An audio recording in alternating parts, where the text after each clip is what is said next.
the mic a little bit more. Hello. Welcome back to the stream. Sorry, I had everything set up for D&D last night and I didn't fully set it back up for streaming. Hello, welcome. I hope you all had a good few days since we last played. Shout out fully to my friend Willow, who is apparently Man Batapus, coming in hot at number 12 there. Not much has happened in the past few days. Life's still hard. I got a job offer that will take up quite a bit of time that I was hoping to have for myself, but that's what jobs do, I guess. I did a little bit of tattoo practice today with my friend Lou, and by tattoo practice, I mean I got a little lesson on setup and takedown, which is very important. The entire time they were like, I know this is probably not what you wanted, but it's like so important to get the setup and takedown first before you just like go for it. And I agree. I started training as a baker before I trained as anything else, so I very much have that mise en place, everything in its place. Everything has to be perfectly pristine before I start and after I finish. And it's nice to know that a lot of that skill set translates.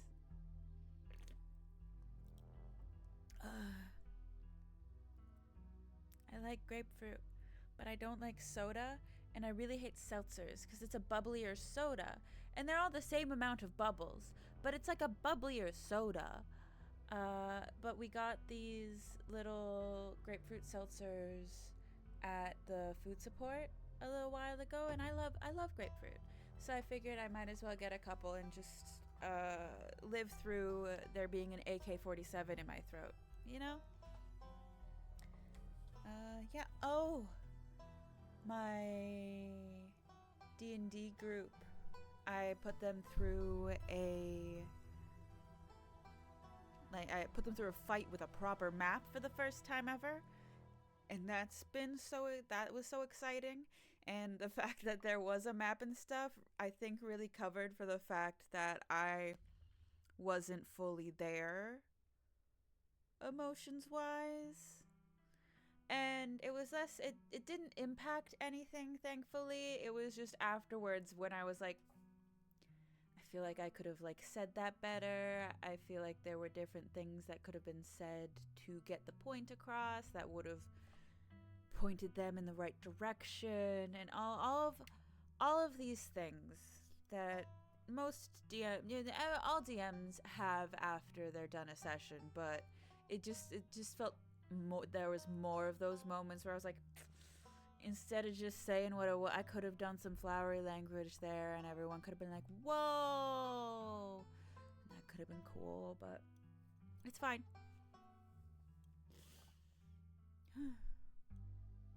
I'm excited. I'm really excited to play this game. God, this is really shot up to being one of my favorite games ever.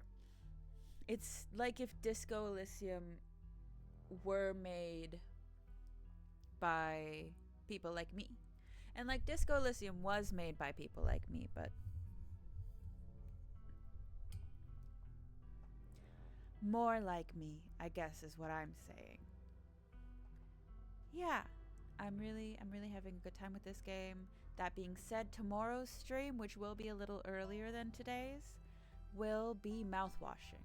I am going to play through the entirety of mouthwashing tomorrow, Friday, because every time I talk to anyone about how much I love horror games and about how much I love like psychological horror and all of like the metaphorical horror and all of that sort of stuff, their immediate response is, oh my god, have you heard of mouthwashing? I really think you should play mouthwashing. And it's been sitting in my Steam page, in my library for a million years because my lovely, wonderful best friend TJ bought it for me. And it's just been sitting there, number one, because I wanted to play it on stream for the first time.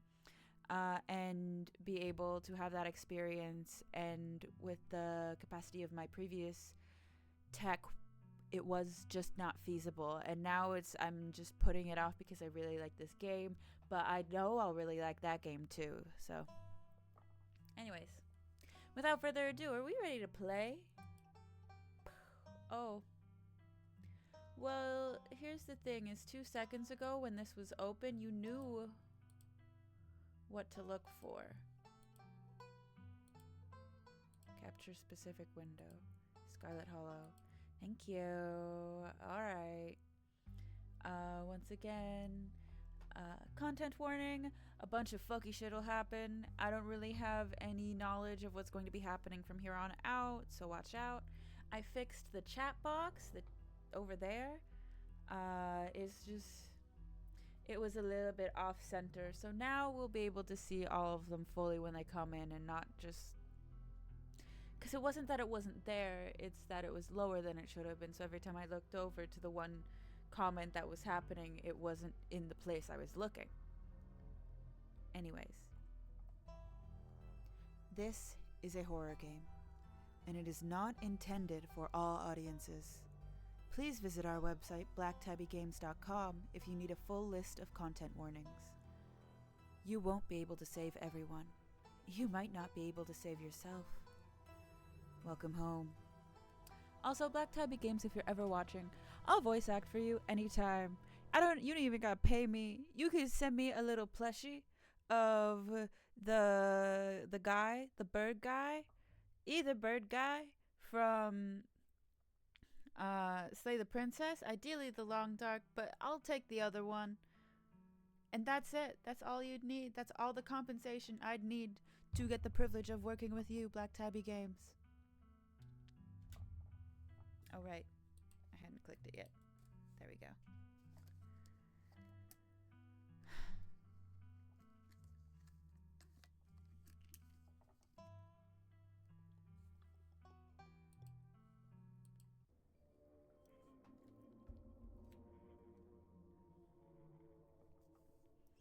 You open your eyes. It's a new day. And you feel like shit. In the bright morning light, you're finally able to take stock of just how much the spirit took from you. You feel dulled, your bones creaky, your soul weighed down with the exhaustion of age. I did what had to be done. I don't care what happens to me. I made the right decision, and I'll do it again. What have I done? I hope this was worth it. This is great. I can't wait to finally be dead. Life goes on. What happened yesterday, and today is another day. I have no strong opinions on what happened last night. Oh, a good point that TJ brought up when we'd gotten to this point last time was that maybe all of these different opinions, all these different voices in our head are different Scarlets trying to communicate with us. And I think that's a fascinating idea, especially with the way Black Tabby treats the relationship between the text box and the person, between the game mechanic and the character. So I think it could. Yes, you did what had to be done. Who knows what would have happened if you left that ghost behind to fester? An involuntary shudder runs down your spine. But your thoughts are interrupted by the buzz of your phone on the nightstand. Hey, just wanted to check in. Hope you're doing okay. Also wanted to ask if you've heard from Stella? You check your messages. There's nothing from Stella. You dial Stella. Hey, what's up? Just kidding. I'm not able to come to the phone right now. This is actually a recording of my voice. It isn't really me. Technology, huh? Anyways, leave me a message. Or don't. I never check this thing.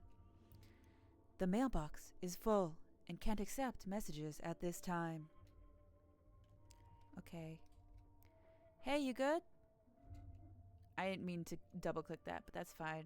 It's fine enough. You wait for a few silent minutes.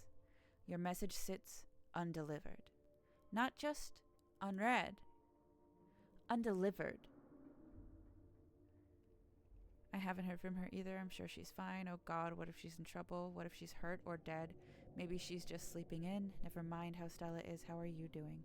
Everyone had a rough night. She's probably still checking up. What if Wayne got to her? Does Stella disappear like this? Everyone had a rough night. She's probably still shaken up. Yeah, but I don't love that she's out there somewhere by herself, considering all the shit that's been going down. We should look after her, right? And look for her. Come to town, we should stick together. Looks like you have your morning plans in order. Take a shower. You might as well take a shower before starting the rest of your day. You step into the guest bathroom and into the shower.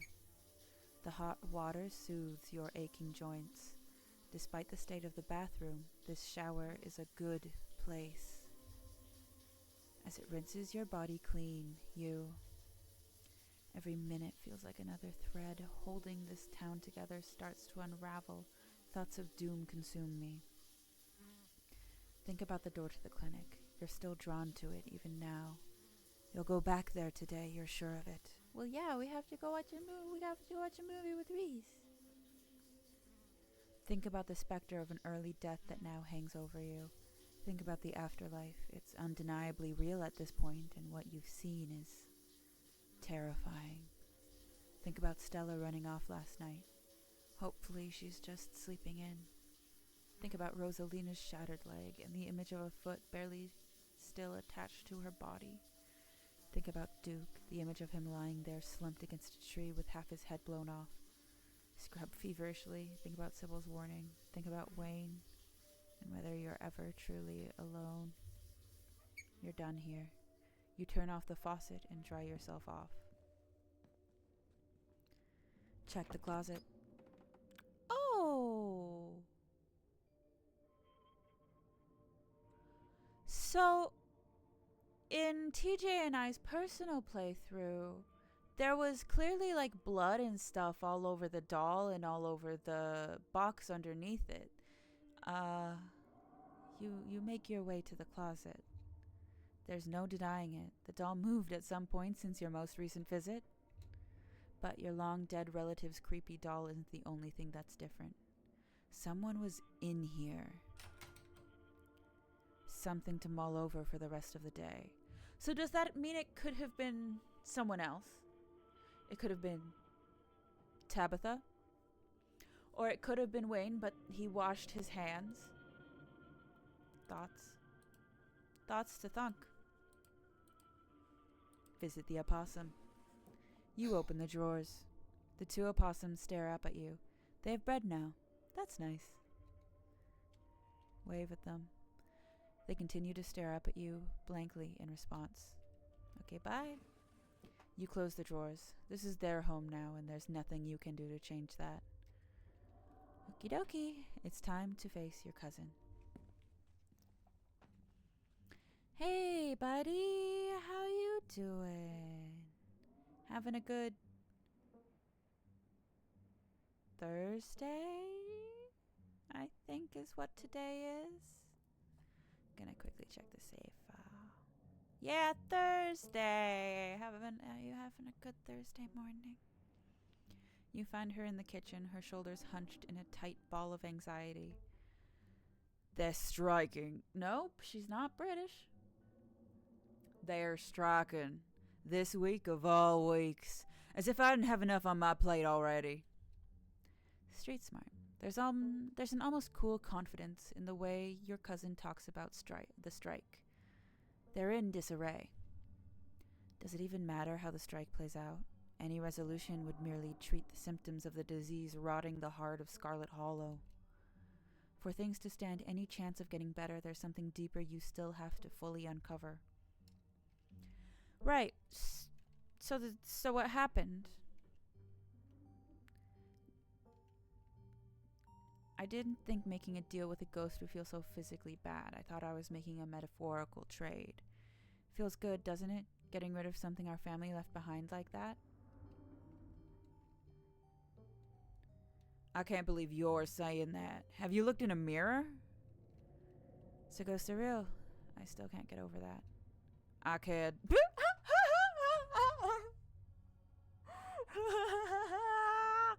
I love my cousin. She sucks so hard. What does that actually change about anything? You're a scarlet. You were probably gonna die young anyways, and I still have a mind to run. We're cursed.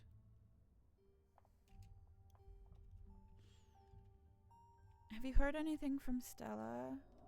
I don't think you have, but I think it'd be nice for you to know that she hasn't really been around. I can't get a hold of her. No, but that's not exactly newsworthy. I'm sure she's just processing what happened last night. We weren't the only ones who were traumatized. So you agree we were traumatized?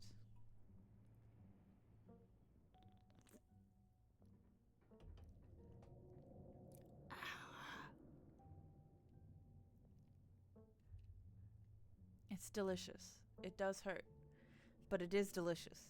Both can be true. Pain can be pleasure. I'm usually the one giving it, but I'll take it every once in a while. Anyway, if the mind's in trouble, you should just sell it steak, get out while you can.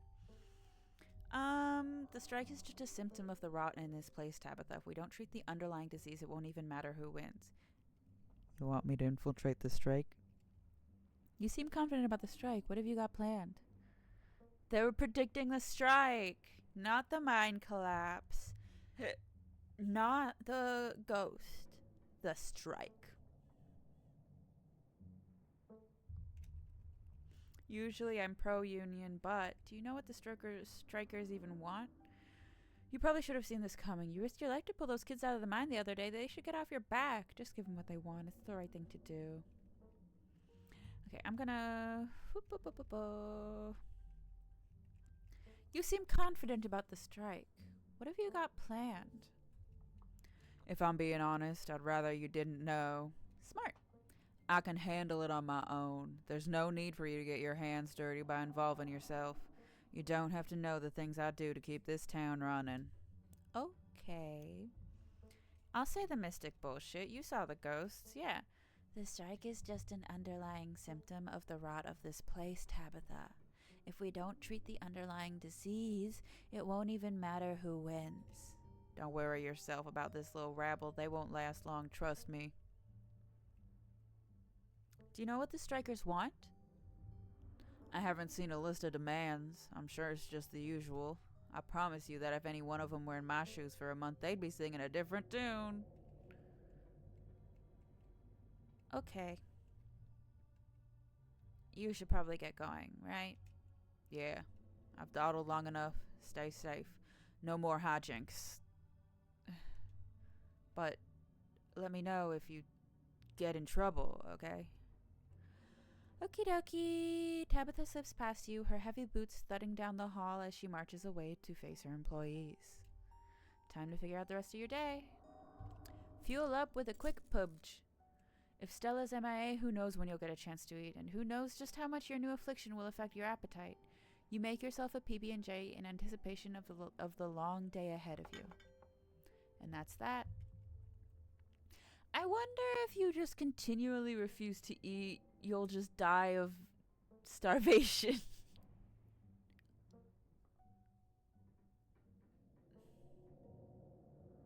Someone closed their door out in the hallway and it genuinely freaked me out. Okay, it's time to head to town. You head to the front door and begin your trek to the town below. Oh, hello. Oh, I really like this one. Oh, hold on. Oh. Ah. There we go. Look at that guy.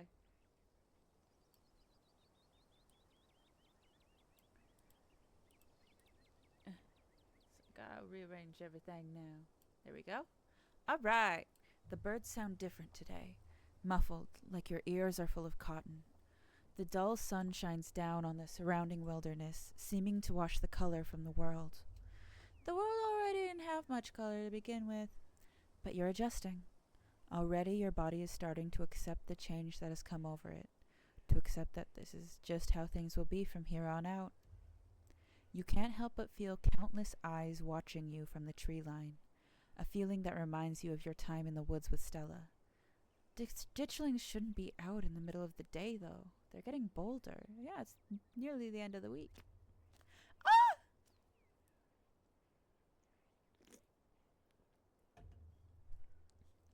Ah! To your surprise, you find a familiar face making its way up the path towards you. Hey, I was just coming up to see you. Hope you were able to get some sleep after everything that happened last night. Didn't you have a morning shift? They don't say anything about your appearance, but you can see them take you in, the light of day revealing your new features clearly for the first time. You doing okay? The spirit's taken a piece of me, but that's all. It's gone, but I'm still here. I'm old now, my bones hurt. You know, aging like this isn't too bad. I'll manage just fine. I regret what I did. I should have just left it there. I'd do it again in a heartbeat. I'm here for a good time, not a long time. I'd rather not talk about it. You know, I'll say the mystic thing. I think Avery would like the mystic. The spirit's taken a piece of me, but that's all. It's gone, but I'm still here. Very badass. What doesn't kill you makes you stronger. How do you feel now that it's a new day? Possession is the sort of thing that can leave a mark on a person's soul. You don't have to put up a front. Last night was a lot, I get it. You were coming to see me? How sweet. There's ditchlings everywhere now, even though it's daytime. How are you doing today? Have you heard anything from Stella? If it's okay with you, I was hoping to have some alone time right now. How do you feel now that it's a new day? Possession is the sort of thing that can leave a mark on a person's soul. Thanks for asking about the state of my soul. I appreciate that. I'd be lying if I said it didn't have an impact. I kind of feel bruised all over, physically and spiritually, but hey, it's a part of life, right? Nobody makes it to the end completely unscathed. And I'm kind of thrilled that my new emotional baggage comes from a ghost instead of some boring normal trauma. Okay. Have you heard anything from Stella? I haven't heard from her, though we don't text much, and I haven't checked with Winnie to see if she came in for an early breakfast or anything. But if you haven't heard from her, that doesn't sound great. Seeing her like that last night was awful. She's usually so unflappable. You were coming up to see me? That's sweet. What can I say? I'm someone who knows what they want. I'm someone who knows what they want. I would have walked up here at the crack of dawn, but I figured I should let you sleep at least a little longer. Though not too much longer. I had to make sure you didn't go running off into trouble. Not without me. There's ditchlings everywhere now, even though it's daytime. Avery turns to survey the tree line. I noticed a few on my way up. They're kind of funny now that I'm getting a good look at them. Oh, I didn't even notice that one.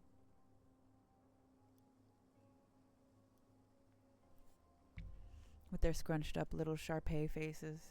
Yeah, right? So, should I be worried about these things?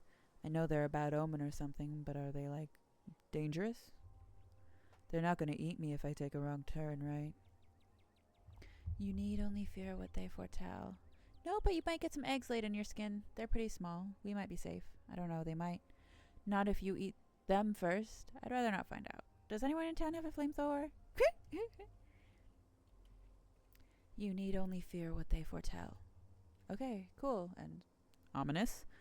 As long as being eaten alive isn't on the table. Unless they're foretelling a zombie invasion or something with werewolves, in case...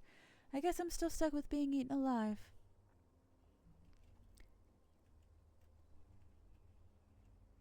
How are you doing today? Are you doing okay after last night?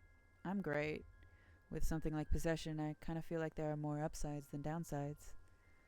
There aren't a lot of people out there who can say they've been through something like that. It's a pretty cool badge of honor as far as I'm concerned. Kanika and I are meeting up to look for Stella. Do you want to come? Absolutely. I told Winnie I'd be coming in late today, so I've got time. I don't know how much time, though. From what I saw this morning, there's already a few miners already holed up in there.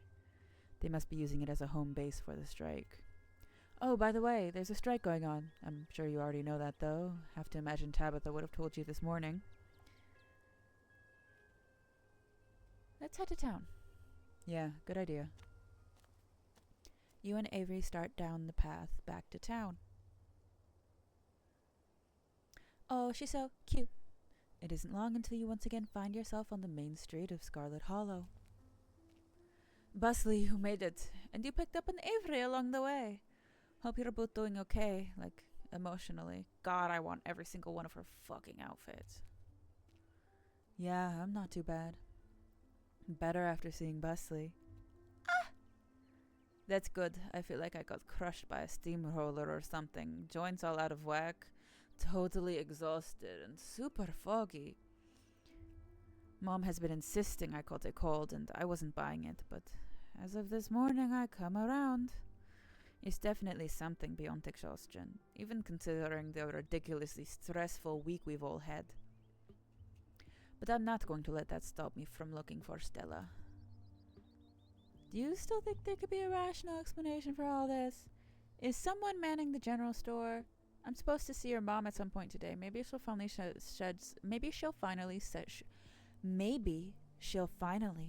shed some light on some things. Let's not dawdle. I'm worried about Stella, and it doesn't feel right to be doing anything that isn't actively looking for her. Are y'all sure we need to be looking for Stella? She's a grown-ass woman. She's allowed to be by herself if she wants. She's probably okay, just dealing with complicated emotions. Let's not forget that Wayne threatened her last night. You don't think he actually followed through on that, did you?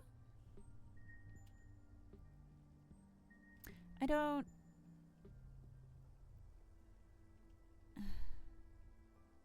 Let's not dawdle. I'm worried about Stella, and it doesn't feel right to be doing anything that isn't actively looking for her. Agreed, let's get to work. Where first? Let's go to Stella's house. Good place to start. Maybe she just slept in. That's what I'm hoping. We would have gone already, but I was kind of nervous about doing anything by myself today. Just in case I ran into yet another horror from beyond the veil or whatever. You make your way towards Stella's house. Kanika knocks anxiously on the door. It creaks open. The interior is cold, and not just physically. There's an absence of joy and life that leaves only a chill behind. The ghost of an empty house and the sobering dread that comes with the knowledge that your search won't end here. This doesn't look like a break-in. It looks like somebody left the door open. Stella or somebody else was in a hurry when they left. I don't sense anything supernatural here, but I don't like the look of this. Might as well invite ourselves in, right? Enter Stella's house. You take a step forward and cross the threshold into Stella's house.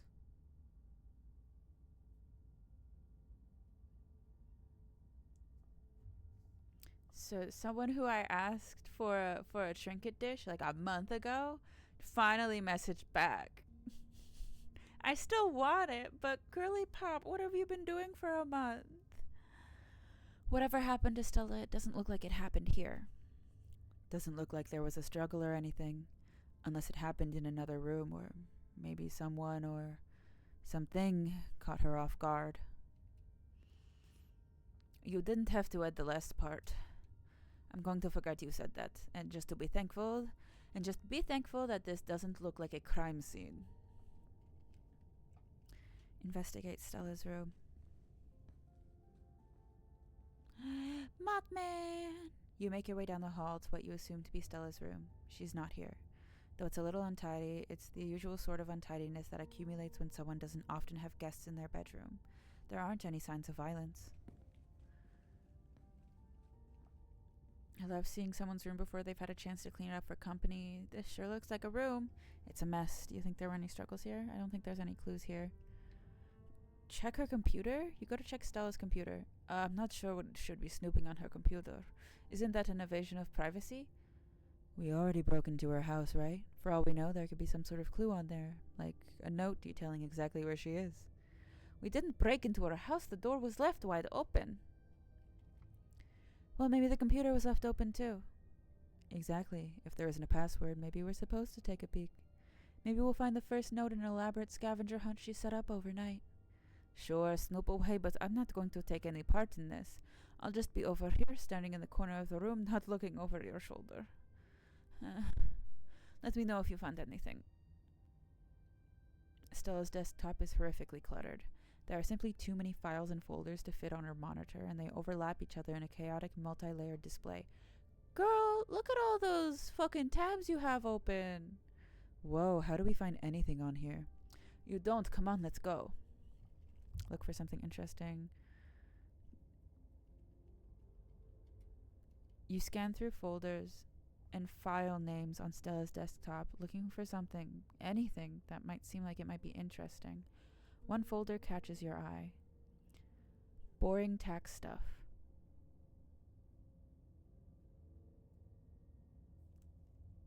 You're no fool. You've seen this folder before. You have this folder on your own computer. Boring tax stuff never contains boring tax stuff. For that matter, it never contains anything related to taxes, and its contents are never boring.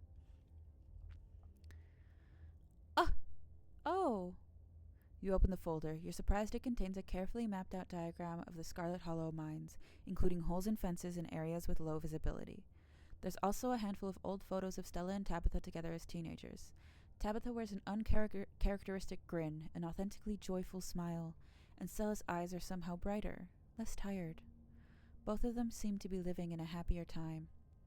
Okay, I take it back. This is way too personal. I'll just join Kanika in the corner while you wrap things up.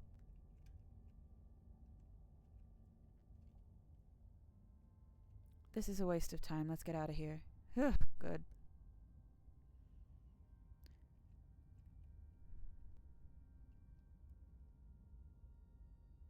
This sure looks like a room. Any thoughts? I think you've about summed it up. This is definitely a room. Yeah, nothing much to comment on. This is what her room's been like pretty much the entire time I've known her. The only thing that's changed is the computer getting a lot fancier. It could use a few more houseplants. I'll put together some trimmings after we found her. Aw, she still does the corkboard with the string thing. She loves putting the strings on there. I don't think they actually mean anything, but they're more for decoration anyways. Let's go to the kitchen. Stella's kitchen is slightly messy. A couple cabinets hang open, and a loaf of bread sits on the counter by a used butter knife. Looks normal to me. I don't know, it's a little messy. If this is a little messy, I don't know what you'd call my room. I wasn't judging. There's nothing wrong with a little mess. Or a lot of mess. We're getting off track. Stella's house has always felt a little sterile to me. This feels too lived in, if that makes sense. Though maybe that's just because I've only ever been over when she was expecting me. Maybe this is just a rare peek behind the curtain to the real Stella. The real Stella should call her friends and let them know she's okay. I don't think we're gonna find much else here. Let's move on. Okay, so maybe she came home last night, maybe she didn't, but she's definitely missing. I think I'm caught up in wires. Hold on.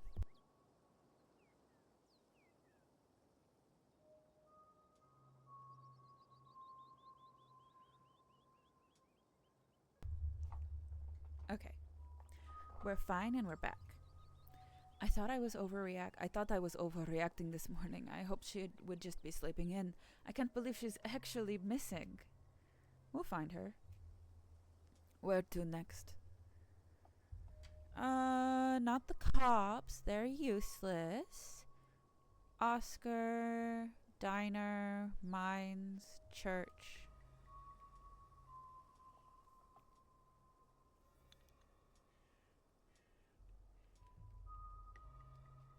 We should check in with Oscar. He's smart. Maybe he'll know what to do. I hope nothing else happened after we all went home last night. They're so brave for sleeping in that house after everything we went through. I'd rather sleep in the woods with the ditchlings than some place that was that haunted. Your mom said it's safe, and I'm inclined to believe her. Why would she lie? But how would she know that? Magic, probably, but there's only one way to find out. Let's go. Morning light streams in through the library's large windows. In the bright daylight, it's once again a place of comfort, all menace having fled in the wake of Charles Shaw Jr.'s departure. No ghost, thank God. I was not up for another encore. Yeah, it's gone, just like your mom said it would be. I guess Oscar must be in the back. I know that's where I'd be if I finally got my house back. It's always been a surprise at how I've always been surprised at how unsupervised this place is. Sometimes it feels like anyone could just walk in and do whatever they wanted. Like what, steal books? I mean, they could, right? I'm not saying anyone would. I'm just saying that people in this town trust each other. A lot. It's nice. Let's go find Oscar. You make your way back towards the annex. It feels strange to be back here in the light of day, as if the events of the previous evening were all just a terrible dream.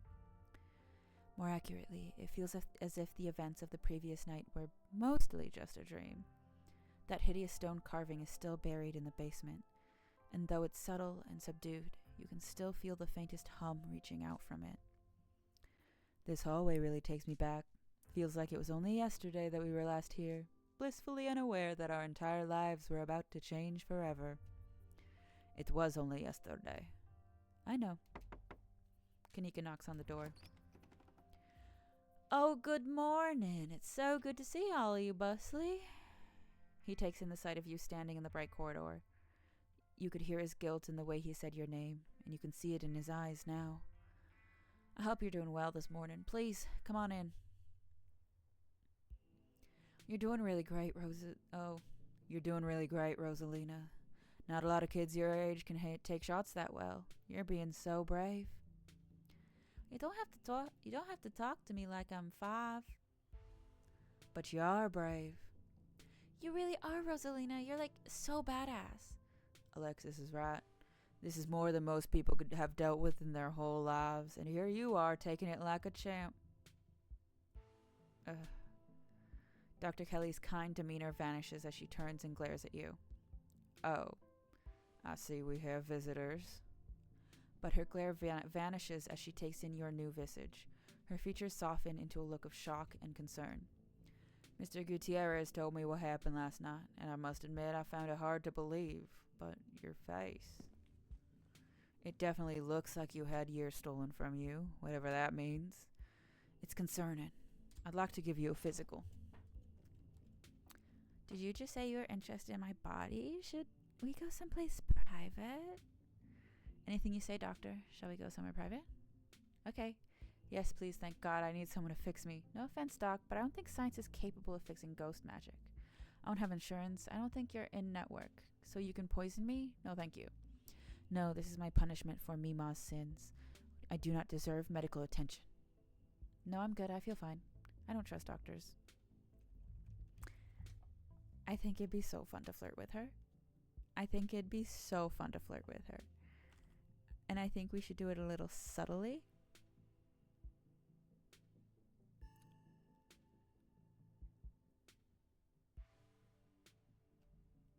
Okay.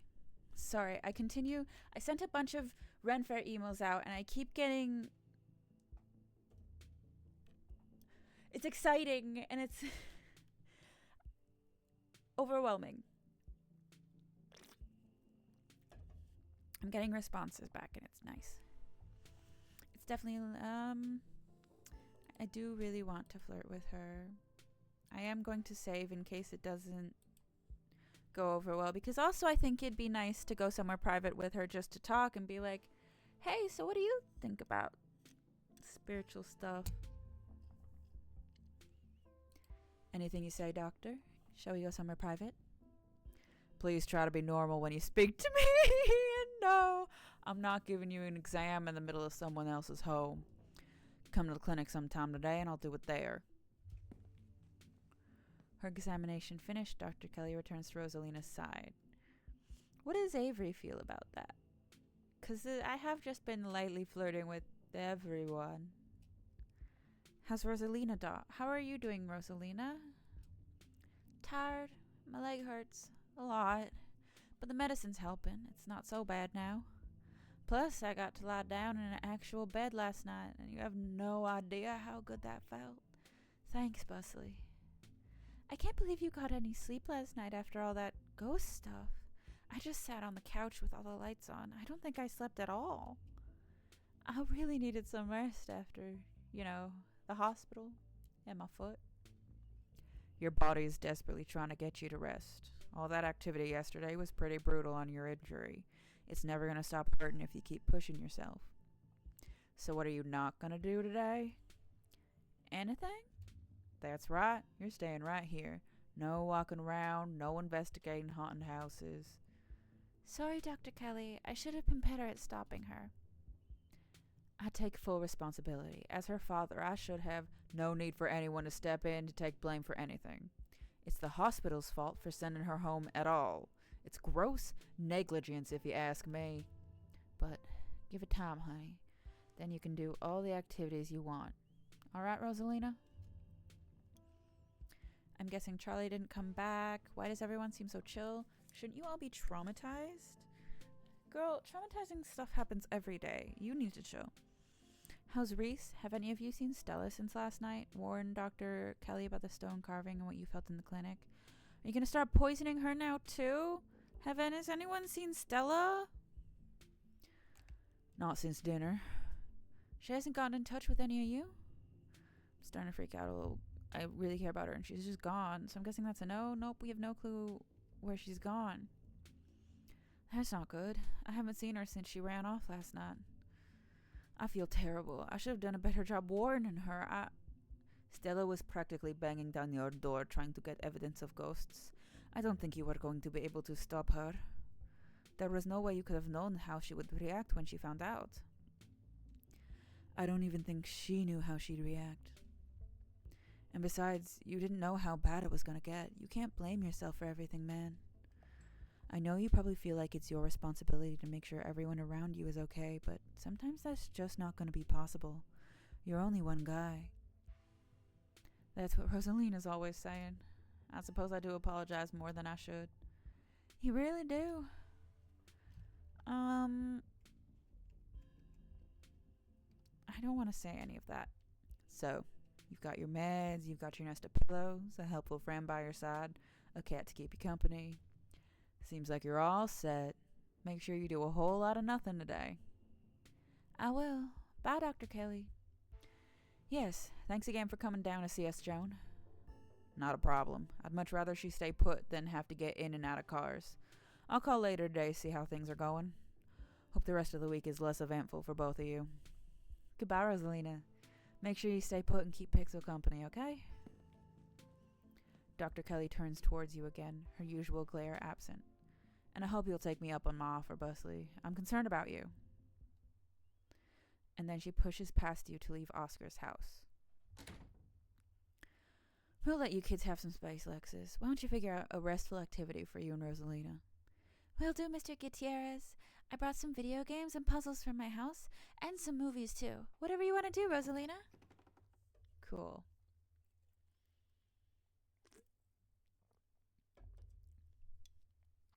Oscar ushers you down back to the library. What's up? Is everything okay?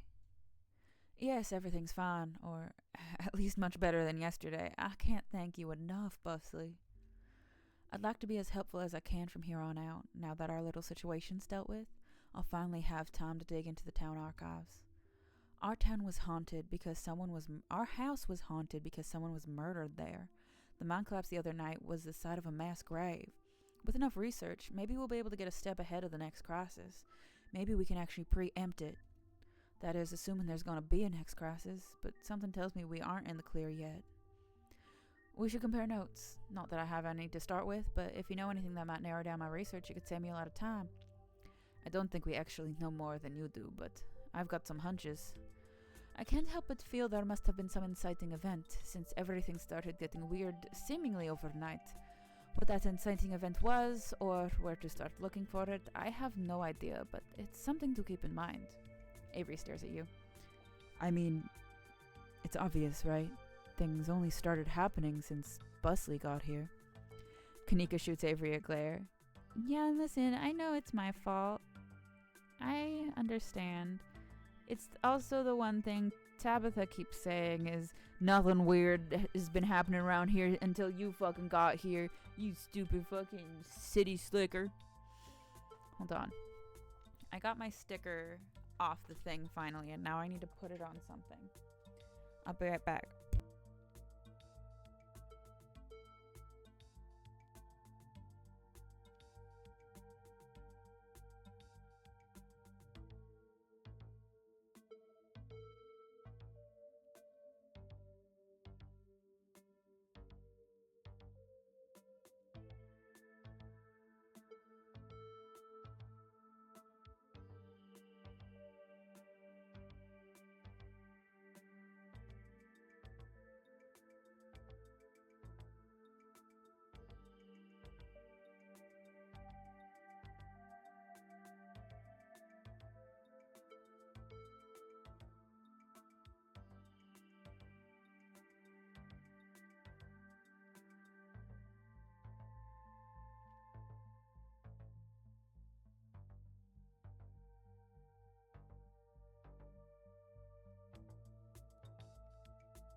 Alright, now that very important task is done,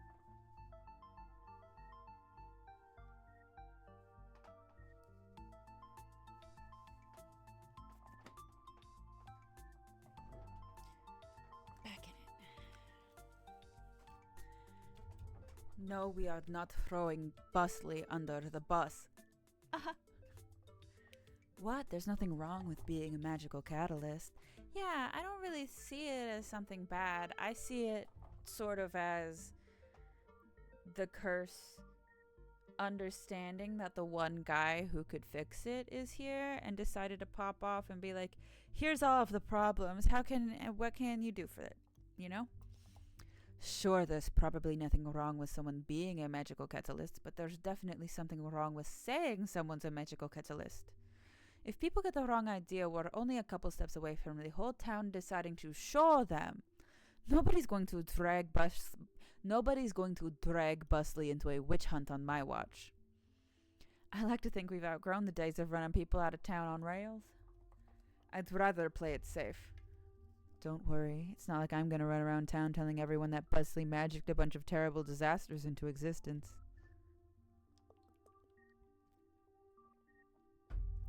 I wonder who this extra space is for. But if there's a catalyst for all this, wouldn't it be a lost Scarlet finally coming back? But if there's a catalyst for all this, why wouldn't it be a lost Scarlet finally coming back to Scarlet Hollow? If I may, Bustly getting into town isn't the only major event that's happened lately. Pearl-Ann died over a week ago, and those creatures in the woods were already producing by the time they arrived. Not to mention, I started seeing things in our house before Pearl-Ann passed. I never thought to make note of it. I started seeing things in our house before Pearl-Ann passed, I think. I never thought to make note of exactly when the spirit made itself known. If there's a root cause for all this, hopefully there's a way to put the genie back in its bottle. I'm gonna do my best to find out if there have ever been any similar events and whether there's anything special about Scarlet Hollow that might explain what's going on. Hey, we've been finding these weird stone seals. I think you should really know that if you're the one that's going to be looking stuff up.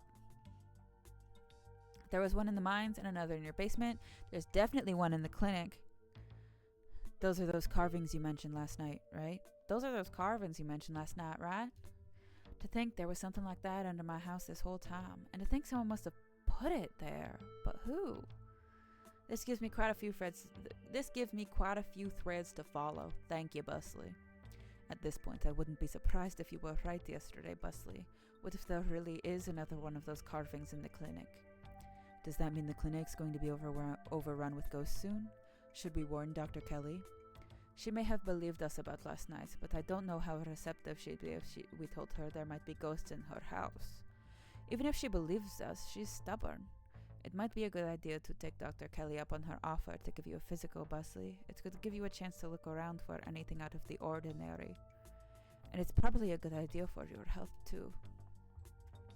We have a carving right here. Maybe studying it can give us some new leads. I wonder if this could work with if this could be the work of some sort of cult.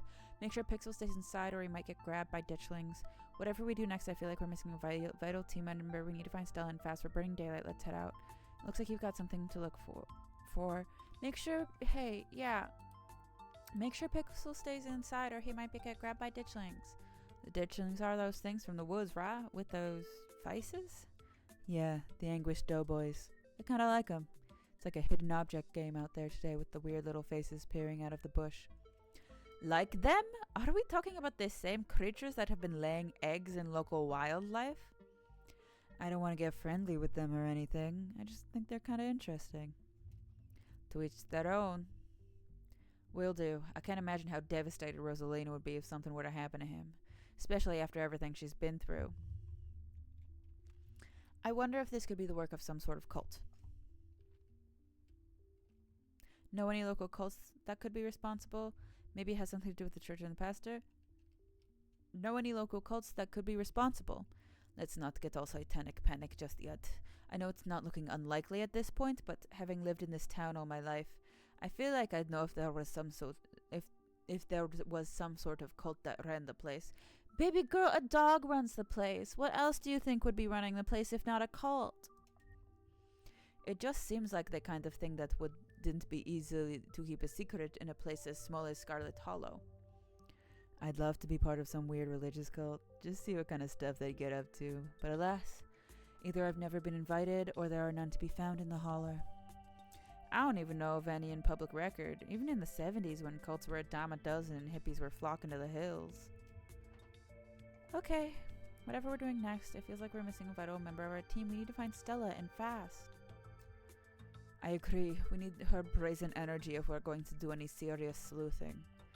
See you around, Oscar. Let us know what you find. I will. You pause before leaving, your eyes lingering for a moment. If there's anything else you'd like to say to Oscar, you should say it now, before you leave. Hey, what does that mean? Hey? Hey. Hey. Hey. What the fuck does that mean?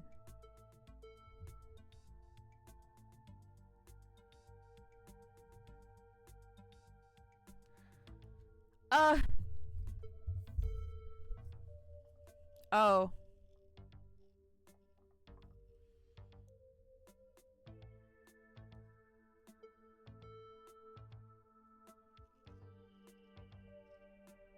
Now's not the right time. We have to find Stella. Good to know that you have an open invitation to the clinic today. Finding Stella should be our priority, but it wouldn't hurt to check on Priest later. It wouldn't hurt for you to get that checkup either. Diner, mines, church. Let's go to the church. The church? Why? I see what you're thinking. Stella was confronted with evidence of the afterlife, so she might try to get into all that religious stuff. It's worth checking out. I don't think so. I think we'd be barking up the wrong tree, but I guess you're right. There's no point in not being thorough. I wouldn't mind stocking up on some holy water while we're there, too. Seems like a good idea to cover all our bases at this point. I don't think Baptists do the holy water thing, but I'm sure Pastor Daniel would pretend to bless some water if it meant keeping us around a little bit longer. That's good enough for me. I also want to see if there's any sort of pull at the church. Any sort of interesting stone feelings. Let's not linger, though. I don't want him to think we're possible converts. Kanika leads the way, taking you up the gradual slope towards the church. Oh, Wayne! Do you see him? You do. Oh, Wayne. You know, I've lived here for a few years now, and I've never actually been to the church. That's probably for a good reason. Where is that weirdo? My, 4 visitors at once on a Thursday. This is unprecedented, but there are only 3 of us. Oh no, were we followed by a ditchling? Were we followed by Wayne? Sup, old people. Oh, it's just Dane. What are you doing here? Hi, baby boy! My beautiful son! All the glimpses of death I've had in the past 2 days have forced me into the midst of an existential crisis, my dudes. I wanted to see if faith held any answers for me. Alas, I have not yet found the solace I seek. Give it time, Zane. It sometimes takes a while for the Lord to work his way into your heart. But when he does, you won't regret letting him in. Be sure to look over those pamphlets I gave you. And of course, I'm always here if you need to talk. Sure thing, Pastor D. Peace, y'all. Anyways, we were looking for Stella. She wandered off last night and no one's seen her since. We're starting to get pretty worried. We hoped maybe you or Jenny had seen her? I can't speak for Janie, but I'm afraid I've seen neither hide nor hair of Stella. If you'd like to talk to my wife, she's just over by the alpacas. Though Busley, I was hoping we might be able to talk in private. What do you have to say to them that you can't say in front of us? Please, if you wouldn't mind, this is a personal matter. It's alright, we can get the juicy details later. I'd rather folks not pry on this. You know how rumors get started. It's okay, I'm happy to talk to him. Yeah, what do you have to say to me that you can't say in front of Kanika or Avery? No way I'm talking to you in private, remain in silence. Okay. Fine. If you're sure. I guess I'll leave you to it while we check in on Janie. We'll be right over there by the fence that's conveniently in your line of sight, okay? See you in a minute. Your friends head off towards Janie and the alpacas, leaving you alone with the nervous pastor. What's up, buddy? I'm so glad you decided to come up to visit me. So many young people these days seem to think they can solve all their problems on their own. Meanwhile, God is right there to help them, if only they'd let him into their hearts. The pastor's eyes dart back towards the alpacas. Okay, good, they're gone. You're new in town. What kind of impression did I make on you? Am I creepy? Are you not going to comment on my appearance? You saw me yesterday. A ghost cursed me last night and I'm old. Whenever I see you, it's like this ominous little piano starts playing. You care too much about what people think of you. You're extremely creepy. I don't think you're creepy at all. If anything, you've been extremely welcoming to me. Personally, I like the cut of your jib. You haven't really done anything wrong, but you have no chill, bud. Kanika said you smiled through her dad's funeral. I think that is part of the problem. If you have to pull strangers aside to ask them if you're creepy, you're probably coming off as creepy. Stare at him in silence. Are you... That's a good point. You just saw me yesterday. A ghost cursed me last night and now I'm old. Oh, and here I thought you were putting on some sort of early Halloween costume. Is this about the spirit you mentioned in the library? I'm sorry I wasn't more open-minded, and I'm sorry that I dropped your call. You've clearly been through quite the ordeal. Oh gosh, I hope I'm not being creepy again. Whenever I see you, it's like this ominous little piano starts playing. You're talking about a metaphorical piano, right? Because I can't say I've ever heard one following me around. It wasn't always like this, you know. Believe it or not, before I moved to Scarlet Hollow, I used to be pretty popular. I was one of the cool kids over at Harvard Divinity School. He's interrupted by the sound of snapping twig and a high-pitched giggle, partly muffled by the underbrush at the edge of the property. Tulip, come out of there. You know you're not supposed to play in the woods. Tulip glances back to the woods, quiet as she hesitates. Tulip, are you going to be good? Or are we going to have to skip story time tonight? I'll be good. You don't have to skip story time. I won't go in the woods, I promise. I know you won't, Tulip, because you know it's too dangerous for little girls in there. Why don't you go help Mama with the alpacas? It's just about time they got fed. You can give them hay. Now, here's the thing, is that we've been seeing ditchlings everywhere. Every time we go near the woods, there's like ditchlings galore. And there's nothing. And what's she looking at? What's she looking at? What's she looking at? Tulip smiles broadly, seemingly excited by the prospect, and hurries off. Okay, sorry, I had to have a firm parenting moment just then. She's been trying to run off into these woods a lot lately, and it's really dangerous, even for adults. There's this massive trash dump not too far past the trees, but it must be at least 50 years old, so it's all overgrown, and looks like it's part of the landscape.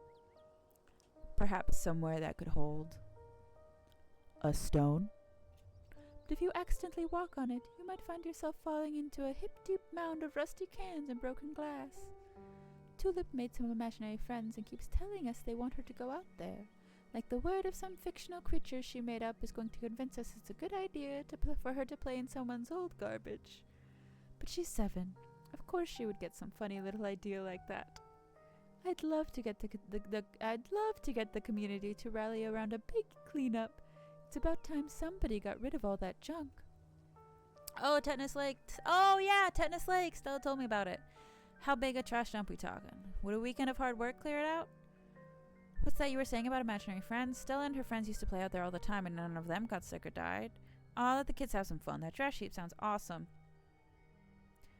What were you saying about imaginary friends?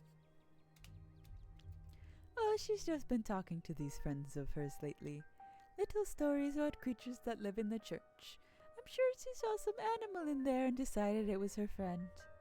It's nothing to be overly concerned about, except the trash heap situation. This man is lying to you. In fact, he's been lying since the moment he mentioned these imaginary friends. Whatever his daughter has been talking to is real, and he knows it. Sounds to me like you know exactly what she's been talking to. Daniel's eyes go wide just for a second. I don't. He does. He obviously does. He hunches his shoulders, his voice suddenly quiet. There are rats in the church. There, I said it. It's embarrassing. But she saw one at some point, and she can hear them scurrying around the walls. And she decided they're her little friends. Please, keep this between us. Don't tell Janie. I don't want her to know the church is in such rough shape. Out of the corner of your eye, you see Kanika and Avery walking back to the two of you. They must have finished talking to Janie. Janie says she hasn't seen Stella either, so we'd better get going. Thanks for suggesting we head up here, Busley. We got to feed the alpacas. They were so cute and soft. It was awesome.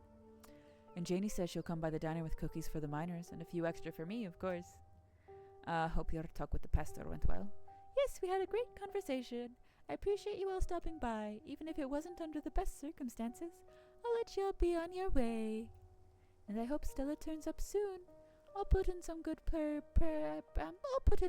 prayers with the big man for her. All right, thanks. See ya. Kanika and Avery start back down the path to town and follow you. So, what was that about? He seemed pretty insistent on talking to you alone. Yeah, he didn't say anything weird, did he? Nosy, aren't you? Let the man have his privacy. He wanted to know why everyone in town thinks he's creepy. Everyone in town is so mean to him. He's a nice guy. Toops apparently made some weird imaginary friends. We might want to check it out later this week. Kids make up imaginary friends all the time. Pastor Daniel said there's a rat infestation in the church, and that the rats are her friends. I don't know. It seems weird. I should have known we had to deal with a spooky kid at some point. Okay, as much as I'd hate going back there, I guess that's a loose lead, if we don't have anything else to investigate once we found Stella and... Kanika pauses. Once we've checked out the clinic, then maybe we can look around the church. Sounds like a plan. Let's not get too distracted until we find Stella, though. Where to next? Before you can suggest the next move, though, you feel woozy. Spots form at the edge of your vision. Your legs suddenly feel unstable, your body sending clear signals of your exhaustion. Saturday. I'm not here Saturday. And then it passes. Still, it probably won't be long before your body needs a chance to rest. You should plan your next move wisely. Let's check out the diner. Good idea. Folks tend to congregate there. Maybe we'll run into someone who's seen Stella. Here's hoping Winnie doesn't try to rope me into clocking her in early. It feels like you've walked into a private meeting. The back booth is full of miners, and they're having what seems to be an intense discussion, their expressions gravely serious. What's going on? There's a strike at the mines. They've made the diner their base of operations. When you asked for the morning off, I didn't think you'd be showing up with friends. Sorry, Aunt Winnie. Stella's gone missing, and I've been helping these two track her down. You haven't seen her, have you? Don't apologize now, and I can't say I have. Should I be worried about her? I hope not. We're not interrupting anything here, are we? Of course not. Any paying customer is welcome, long as you aren't about to step on anyone's toes or cause a fuss. The miners in the back were too engaged in conversation to notice you enter, and instead of speaking in hushed voices, argue with each other loudly enough for you to easily overhear. Sure, the shift schedules are tough, and sure, we don't get enough time off for me to see my family as often as I'd like, but this is the best job I can get right now. Listen, kid, you're only a year or so into this gig. Trust me, the longer it goes on, the more it sucks the life out of you. At first, you're just unhappy, but you think you can weather it till you found something better. A paycheck's a paycheck, get it. But the next thing you know, you've lost years of your life to a company that doesn't give a solitary shit about you. That uses up every free second it can suck out of its workers and pays us just enough to survive, but not much, so much that we can never save enough to get the hell out. Zex, we could get fired for this. I really need the paycheck. My sister needs the paycheck. I'm the only reason she can afford her tuition right now. I can't get fired. And this job still has its perks, like the company housing. I can afford my own place and send money back home. I don't know where I'd live if I didn't have this job. Where do they live? Right, the company housing. How generous of the big boss to put you up in a company-owned shack that ain't had proper maintenance done in decades. You know she used that housing as an excuse to pay us less. And the company housing that means almost nobody in this whole damn town owns the place they live. It's why the Scarlets can keep getting away with whatever they want. Zax, we don't have the numbers, man. You know it's risky. Riskier than most of us can afford. We would have the numbers if y'all would just stand with me and not let management scare tactics get to you. It's not scare tactics. People like her now. That woman ran into a collapsing mine and saved 3 children from being buried alive. I feel you, I really do, but how are we supposed to organize a strike against a town hero? Are you trying to tell me that a mine collapsed less than 2 days ago is why you don't want to strike? It's a bad time, Zax. It's always a bad time, Baker. It doesn't matter whose name is on the deed for the place. Without us, there is no mine. I was really hoping we'd at least get to sit down here. We've got him against the ropes. We can't back down now or they'll come out swinging. Have any of you seen Stella? She's missing. I don't think so. I guess we should get going. Wait, hold on. Before we go, have any of y'all in the back there happened to see Stella today? She's been missing since last night. The YouTuber? We ain't seen her. Harrison's voice drops to a barely audible mumble. I hope she's okay. I guess that's that. You turn and leave the diner, Avery and Kanika trailing closely behind you. Still no sign of Stella. As you consider your next move, it blurs again. Whoa, you don't look too good. Oh! Your body crumples to the ground. Well, I thought I'd be able to sit at the diner. Oh shit, the general store's just around the corner. Let's get you inside. If I'd known that, I would have just gone here in the first place. The bells of the general store jingle welcomingly as your companions drag you across the threshold. You can faintly make out the unintelligible mumble of what must be voices, and then you fade out once again. Hey, baby girl.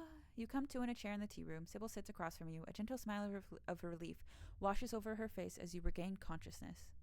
It's dark here, the sunlight filtering through the heavy curtains, weak and watery, partially supplemented by the bright grow lights over the plant in the corner. Welcome back. It's just the 2 of us now, I'm afraid. Avery had to go help out at the diner, and Kanika is getting some much-needed bed rest upstairs. I went ahead and made you some tea, dear. It should help a bit with your condition.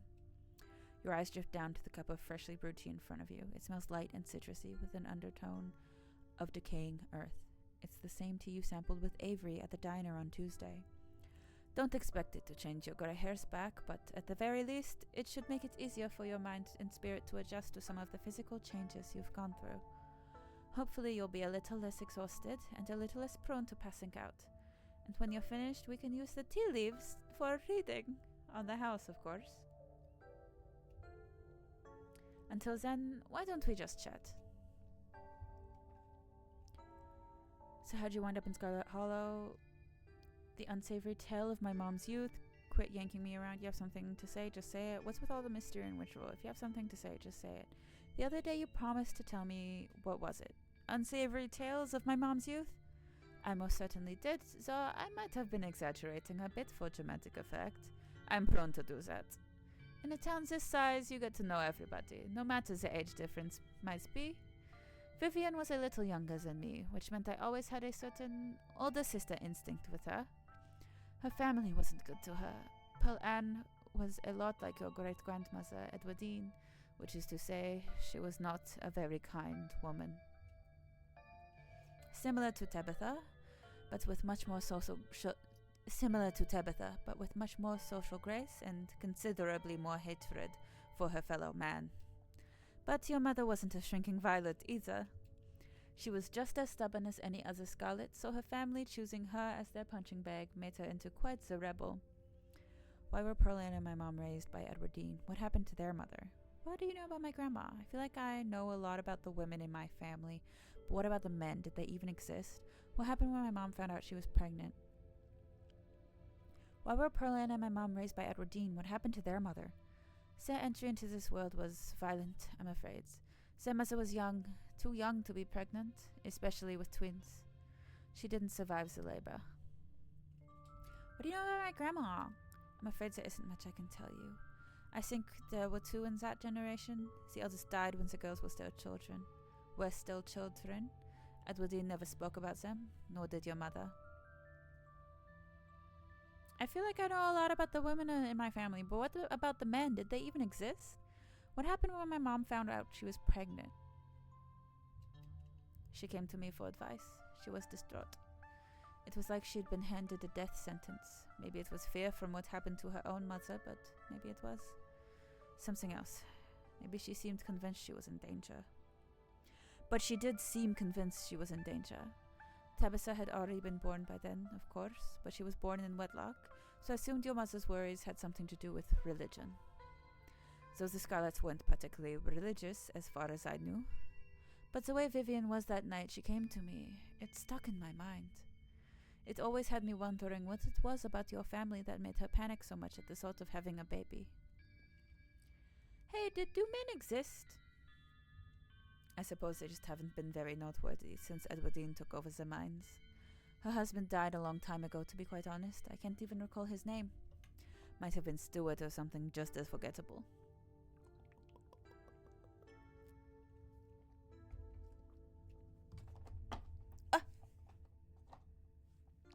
From what Vivian said, her father was some teenaged flings that ended once your grandmother found out she was pregnant. I'm fairly certain it was similar for Vivian, so she was much older.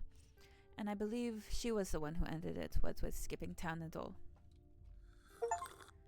Drink the tea, it's good for you. I don't like how close her face is in that. You take the tea, sipping it delicately. The citrus smell is fleeting, quickly replaced with the earthiness at its core, like you've taken a mouthful of dirt. But the aftertaste combines the two flavors into something soothing and medicinal, and you find yourself feeling more comfortable.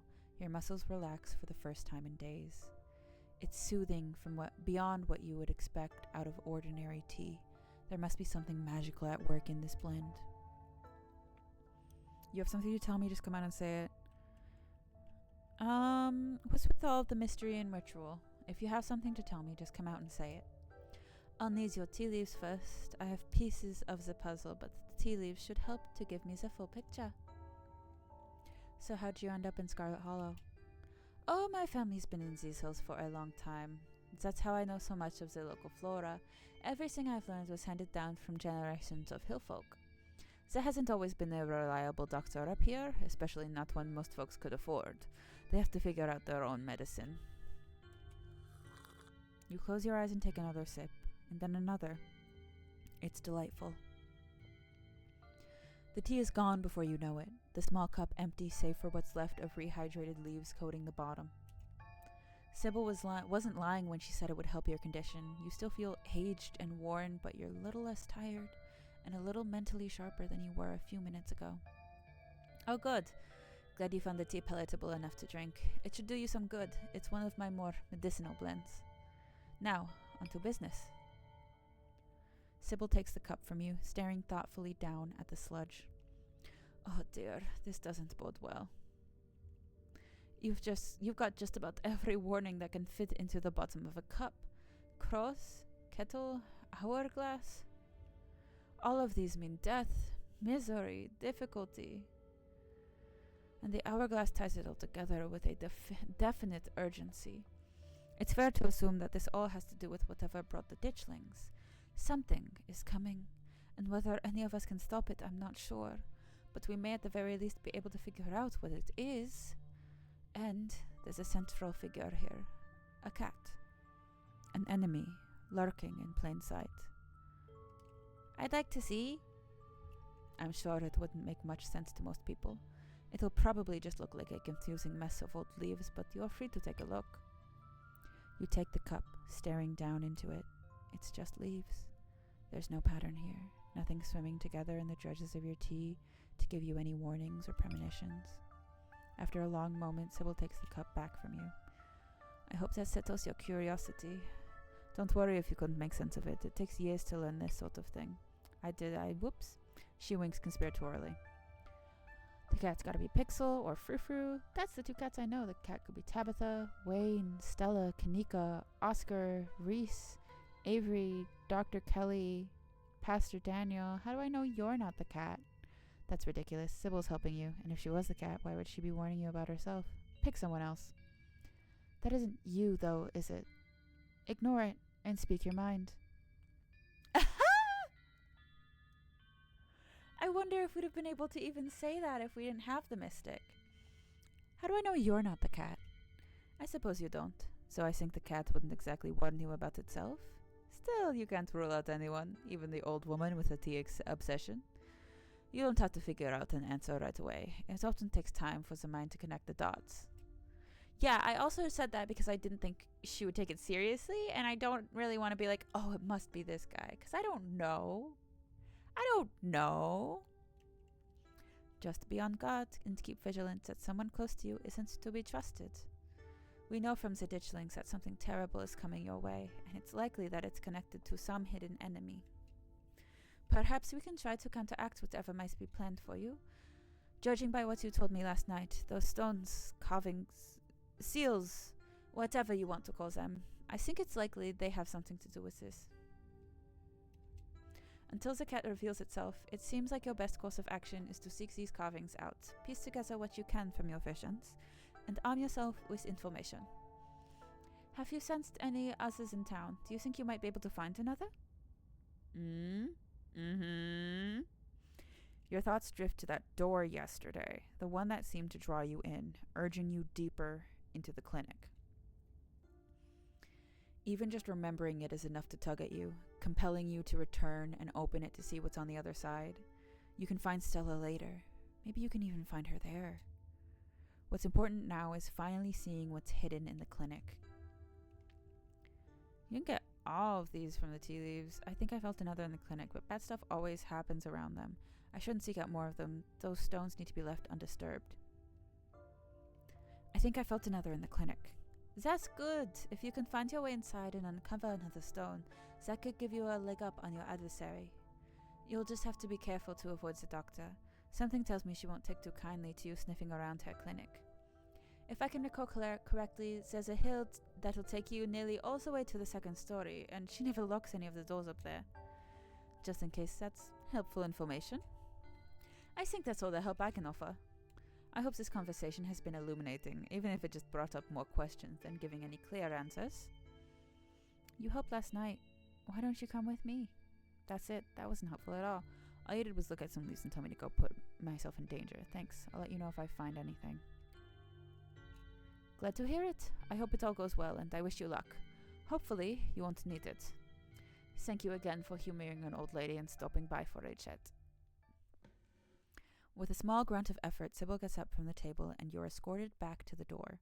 And remember, be careful who you put your trust in. According to your tea, the cat is getting ready to pounce, and merely being ready for it might not be enough. Sybil closes the door to the tea room, the bells of its door strangely flat in the stale air of the nearly empty general store. What's up, little man? Check in on Kanika. You're not going anywhere before checking in on Kanika. You make your way upstairs. Hee! So cute! You knock on Kanika's door. Mom, I really don't need any more tea. I think I'm just going to lie down for a while. I'm not your mom. Oh, Bustly, what's up?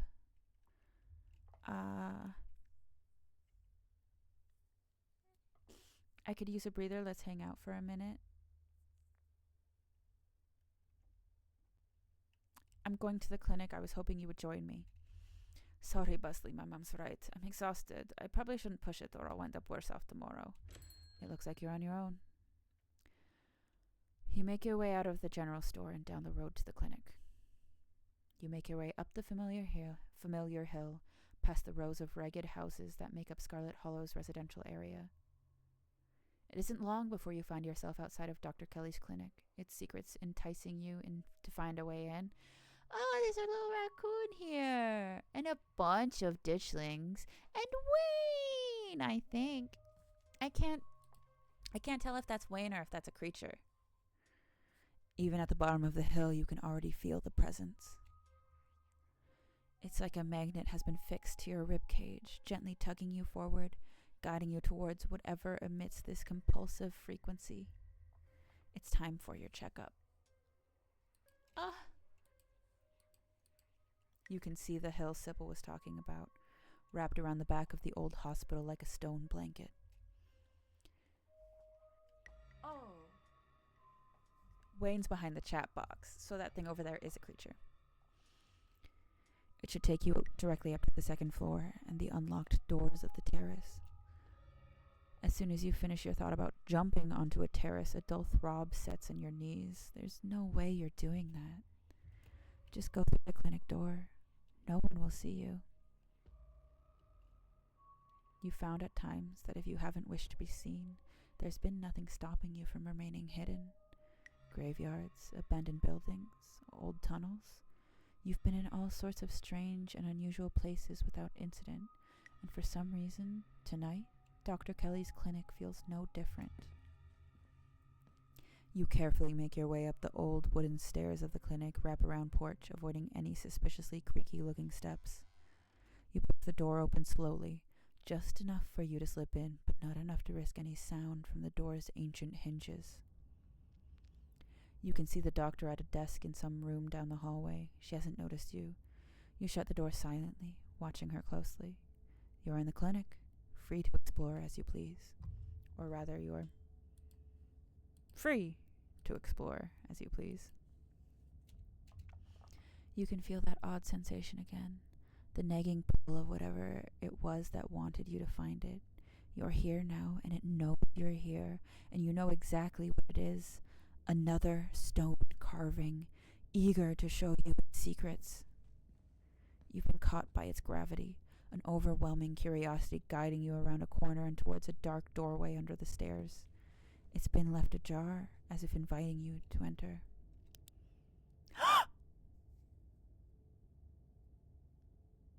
The lights click on. You're in the morgue. Busley? He squints, seemingly unsure you're the same person he met yesterday. What are you doing in the morgue?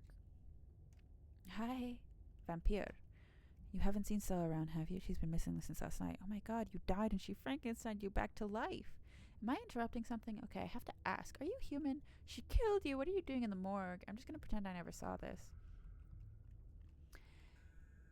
You haven't seen Stella around, have you? She's been missing since last night. I haven't. Did you think you'd found her in the morgue? His words seem distant to you. The tugging is strong down here. You can almost feel yourself slipping into a trance, and your eyes wander to the back wall of the morgue.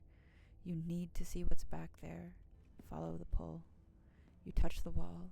It feels disappointingly solid under your palm. Hey, are you okay?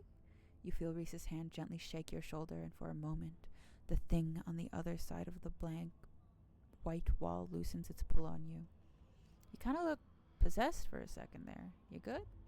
Make him understand. Use your words. Don't let this fervor consume you. Be present in the moment. You inhale deeply and take in your surroundings. You can't help but notice that one of the body's storage drawers is labeled Pearl and Scarlet. Examine your aunt's body. The mines had a stone carving the other night, as did Oscar's house yesterday. They've been giving me visions, and I can sense one on the other side of this wall. I need to see it. Reese glances back at the wall. You're really serious, aren't you? This is probably a bad idea, but if you really need to get in there, I'm pretty sure there's an emergency axe somewhere upstairs. I just need to get the dock out of our hair. Should take 2 seconds. Thanks for understanding. Don't mention it. If there's anything I can do to actually be useful, I'm happy to help. Be right back. He strides past you, his long legs moving swiftly. He seems excited, his usual dour demeanor replaced with an uncharacteristic pep when faced with the prospect of sneaking around and tearing down walls.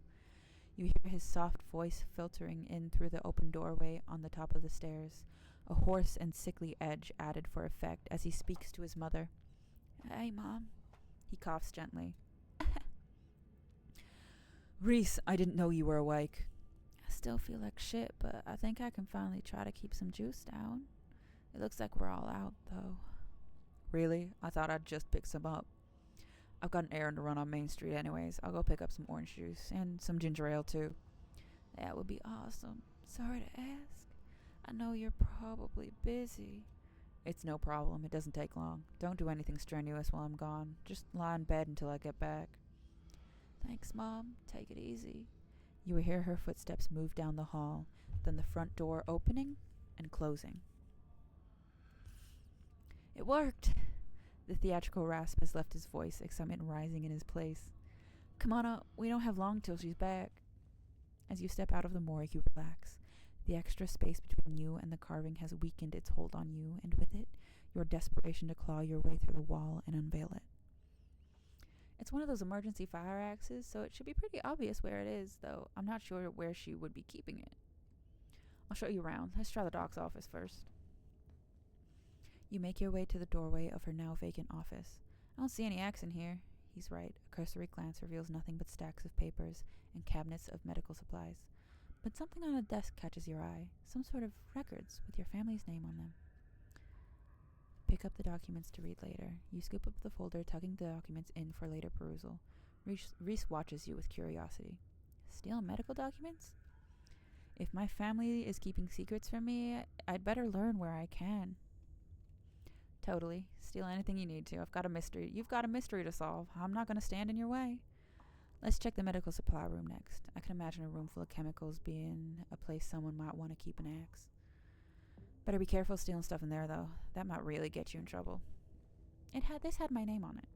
You turn around and leave the office. It's time to move on. Medical supply room's probably a good bet. Fire axe seems like something that might be useful in a room full of chemicals. It's just down the hall. There it is. Looks like a key's needed, though. We better not break glass. I'd rather explain why I had to steal an axe after we actually get a chance to use it. There might be a key in here somewhere. He stops, as if listening to something you can't hear. Shit, she's back already. As if on cue, you hear the front door to the clinic open and close, the creak of its antique hinges echoing down the hallway. Footsteps start down the hall. She's head this way. Quick, we gotta hide. I'm not supposed to be in here. He opens the closet door and hurriedly motions you inside. You slip past him, scrunching into the small space as best you can. He attempts to slide in after you. Let him in. You make space, and he slips in next to you, closing the door just enough that you can both still monitor the entrance to the supply room. Dr. Kelly storms in, plastic bag in tow. She takes something out of the bag and places it on the counter. And then she hurries back out, bag rustling as she makes her way back down the hallway. We better wait a second, just in case. Flirt with Reese. You're momentarily distracted from the danger at hand by Reese's sudden closeness. It's almost strange to be here with him after he was hidden away for the first few days of your week in Scarlet Hollow. It made him seem like this mythic figure, the tragic artist wasting away in a basement guarded by a tyrannical warden. Now he's right in front of you, a flesh and blood human being, one you could reach out and touch if you so desired.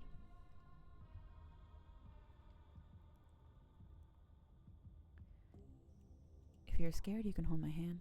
Reese turns to you with shock apparent. Hold hands? Are you sure you're okay with that? You slip your hand into his. It's cool against your palm, as you'd expect from someone who'd just been napping in a morgue. His long, slender figure is interlaced with yours, his grip strong, though shaky. You can feel how nervous he is, but you're pretty sure it's not because he's worried you'll get caught. You're so warm. His voice is almost imperceptibly quiet, his words struggling to be heard over footsteps that once again echo down the hallway outside. His head swivels suddenly. That was the door to the house. We're in the clear, let's go. The two of you spill out of the closet.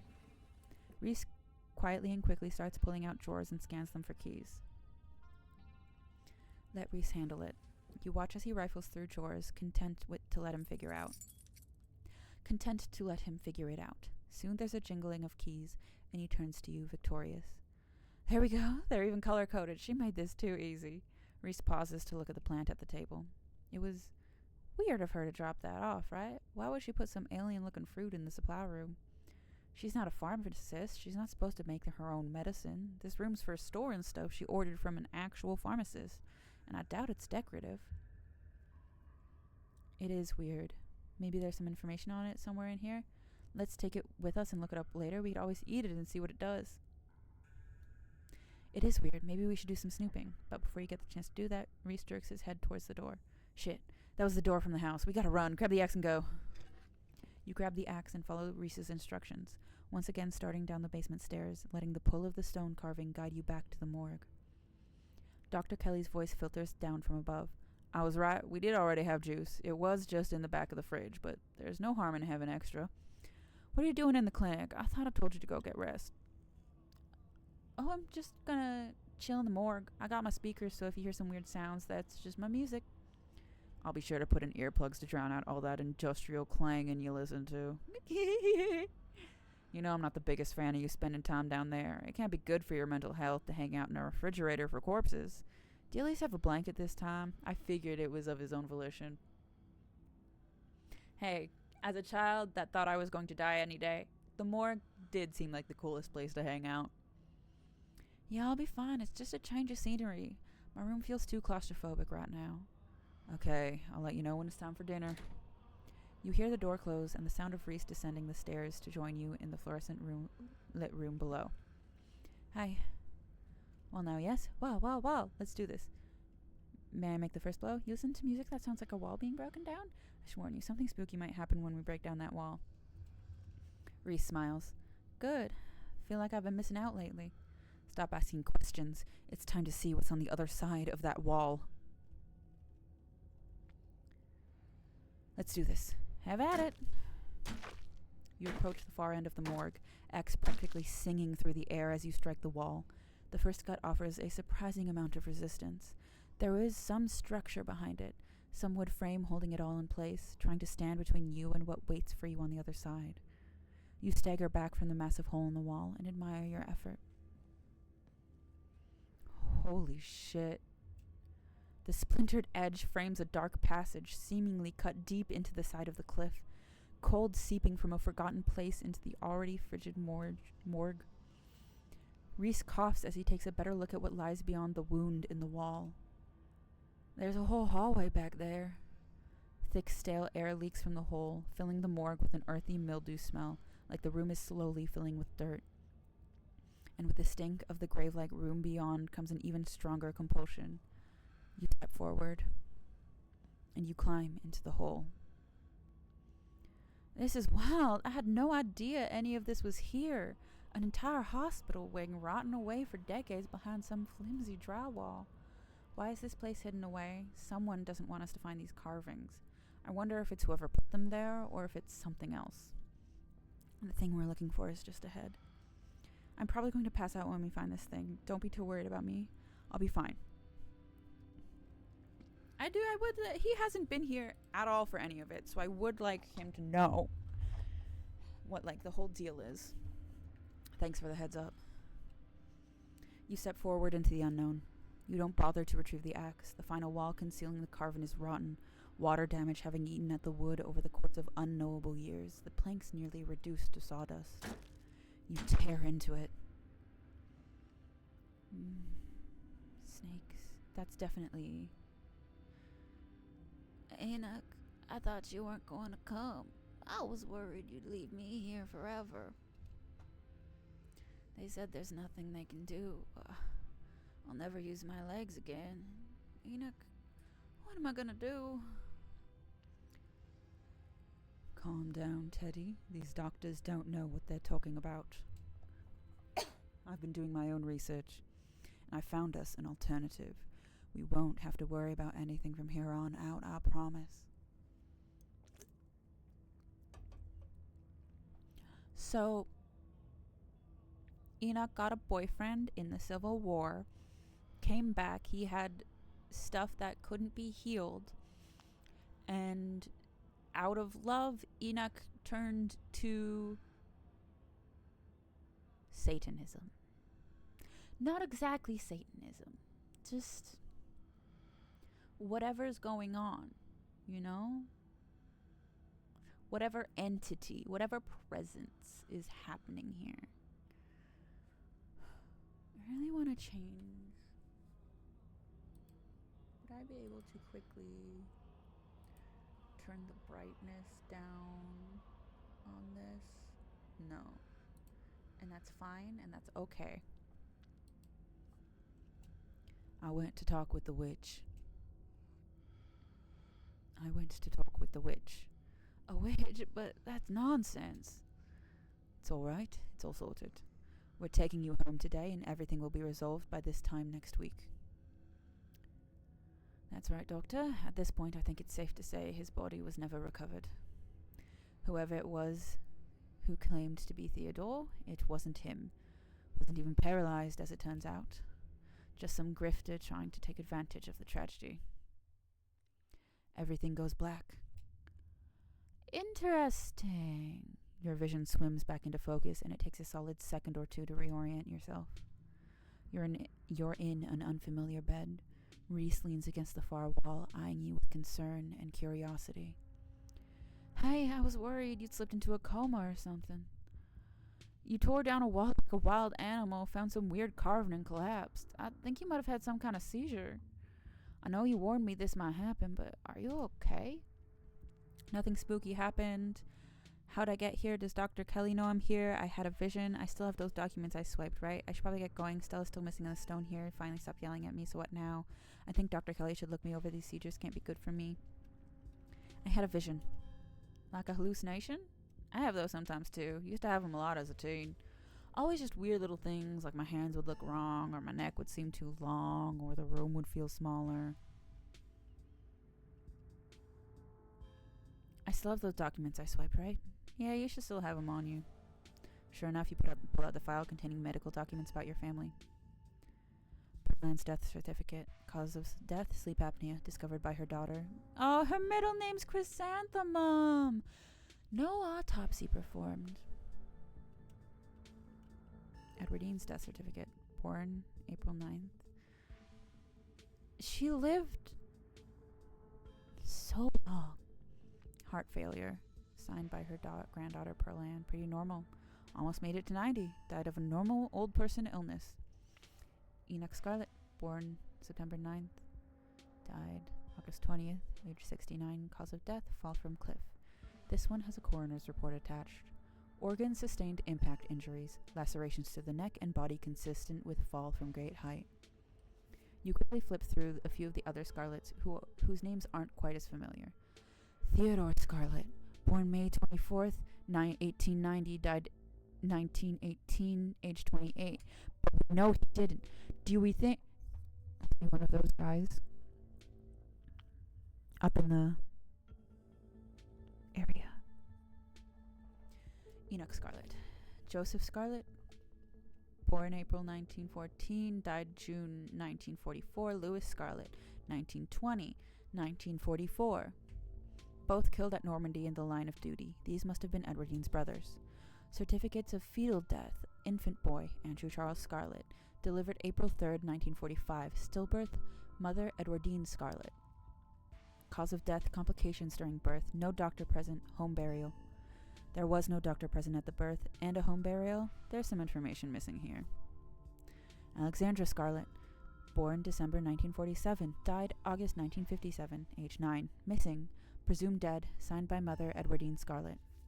Mary Bell Scarlet, born April 1946, died October 1963, age 16. Cause of death, complications during childbirth, signed by her mother Edwardine Scarlet. I don't think Teddy died in the mine collapse. My family has secrets. I think the carvings are trying to warn me about something. My family has dark secrets. I think these are visions of things that actually happened. Whatever these visions are, they're making me very suspicious of my family. These carvings are clearly drilled into some giant big gas pocket that keeps giving me seizures and hallucinations. At At least one of these death records is murky. I don't think Teddy died in that mine collapse. My family has secrets. It's a weird thing to cover up, but it's not too surprising. An old family like that usually has at least a few secrets, but hopefully that's all ancient history. It's not like it's easy to cover up death these days, right?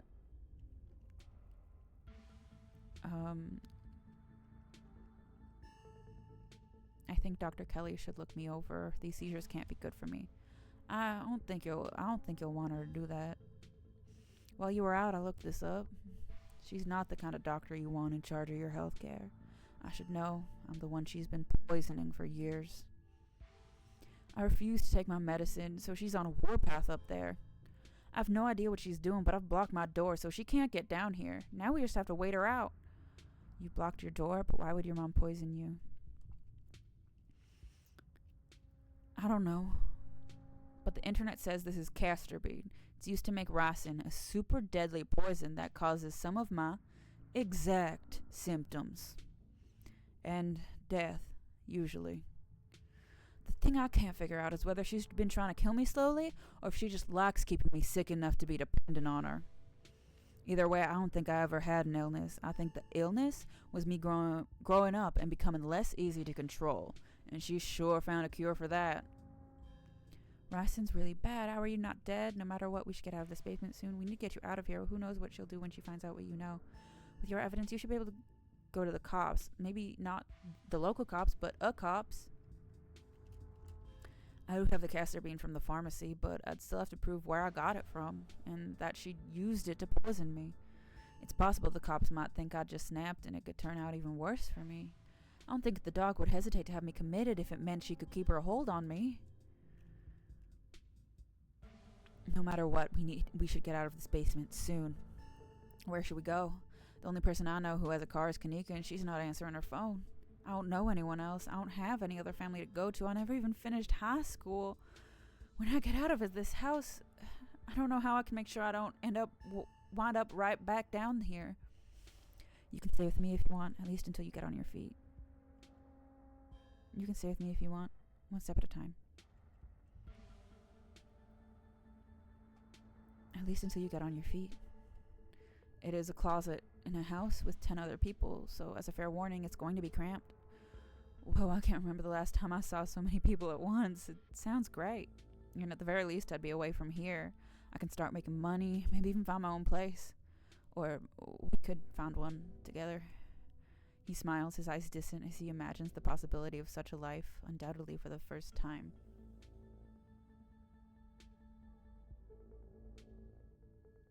I can't save this man with my love. I know that. I know that from personal experience. But also this is a video game, so what if I could? Thanks, Busley. You have no idea how much this offer means to me. But I guess we've still got to pass some time before we can get out of here. A distraction seems like a good idea, as you can probably tell I'm getting a little jittery. Maybe it's the lack of poison in my system for the first time in years, or the fact that my whole perception of reality has been turned on its head. Probably a combo. It doesn't feel awful, to be honest. What if your mom doesn't fall asleep? You could always draw me. I believe you owe me a showing of Shinochi death blood. Do whatever it is you do to kill time, preferably something that'll help me ignore my mounting anxiety. I'm chill with whatever, just go with the flow. I believe you owe me a showing of Shinochi death blood, and I also believe that this is flirting. I believe I do. Reese gets the movie set up and joins you on the bed. Let me know if it gets to be too much from you. I'm not a great judge of how other people will react to the sorts of things I watch, but I definitely don't want you to feel uncomfortable.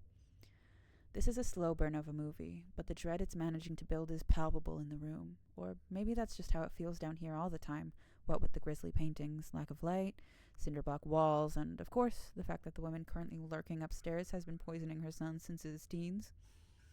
I've seen a couple of this director's films, and they're all interesting, though this is probably the best introduction to his work.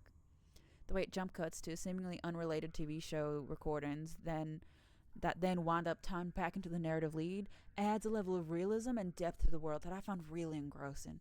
It's found footage used to its fullest. I can't believe I'll be able to do things like this from now on, just put out a movie and hang out with people I like. He trails off, his newly energetic and chatty demeanor once again replaced by his usual tense and shy self. but you can tell that there's something different about him now that he hasn't had his daily dose of poison. Something has changed inside of him. Reese, you feel different, like your whole body, your whole personality's changed. Is everything okay? I'm glad you'll be able to have a social life, and I'm happy to be a part of it. Let's not get ahead of ourselves. First, we have to get out of this basement. Ignore him and watch the movie. Shh, I'm watching a movie. I do like to take the chance to do this kind of stuff any chance I get, like the options that we only get because we've chosen what we've chosen. You feel different, like your whole personality is changing. Is everything okay? Oh, he's a vampire. Everything's more than okay. I haven't felt this good, and I don't think I've ever felt this good. A man on the screen yells portents of doom into the camera, trailing off into a wordless scream. The plot is really heating up. I love that there's all these distinct sort of vignettes, little pockets of horror that can affect a small number of people, and only once you start seeing how they fit together can you realize some fundamental horror about the universe. And then it sees you back. Incredible. Cosmic horror in the truest sense. Reese is becoming very animated. It's probably safe to assume that he's dealing with a lot of extra adrenaline right now, what with his entire reality turning out to be a lie. But he's also talking over the movie. It's more than just something that's changed in Reese, it's everything. There's a knock on the window. Hi! Busley, don't get any closer to that thing. It's time to go home. That voice, I know that voice. Without another word, Wayne starts pounding on the window. Good luck, freak. That glass is shatterproof. Enemies upstairs, enemies outside. We're surrounded. Even if I get out of this house, I won't be safe. You won't be safe. What do you mean? Wayne isn't going to hurt you. He hasn't hurt anyone. Why did he call you that thing? You're being weird, man. I don't need you to protect me. Why did he call you that thing? Because he's some kind of monster? He wants me dead. Can't you feel that? The murderous intent is practically oozing out of him. But I'm not weak anymore. I can fight back. I don't have to cower in fear from people who want to hurt me. I can protect both of us, Busley. The window shatters. Oh! Oh! Oh! Uh-oh! Uh-oh! Ooh, the cute little tail! As Reese tears into his clothes, paint bubbles out from the canvases, his ghoulish figure peeling themselves out from their two-dimensional worlds, invading yours, crawling up the walls. Grab my hand, I'll pull you out. Oh! Leave us alone. In a surge of violence, the change that has been brewing inside Reese finally comes. As it manifests, the broken basement window is sealed off, and Wayne along with it.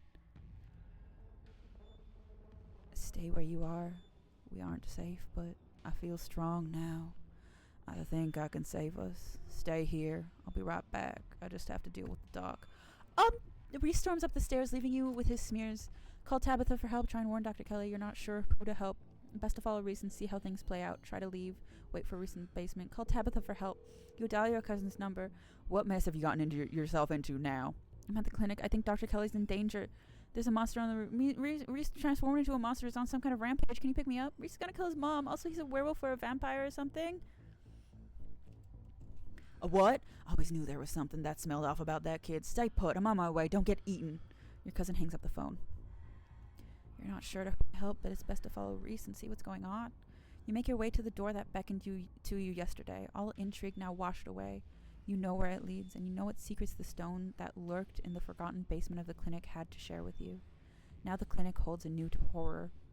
Somewhere beyond the narrow hallway leading from the house proper into the doctor's office, there is a monster preparing to do something unthinkable.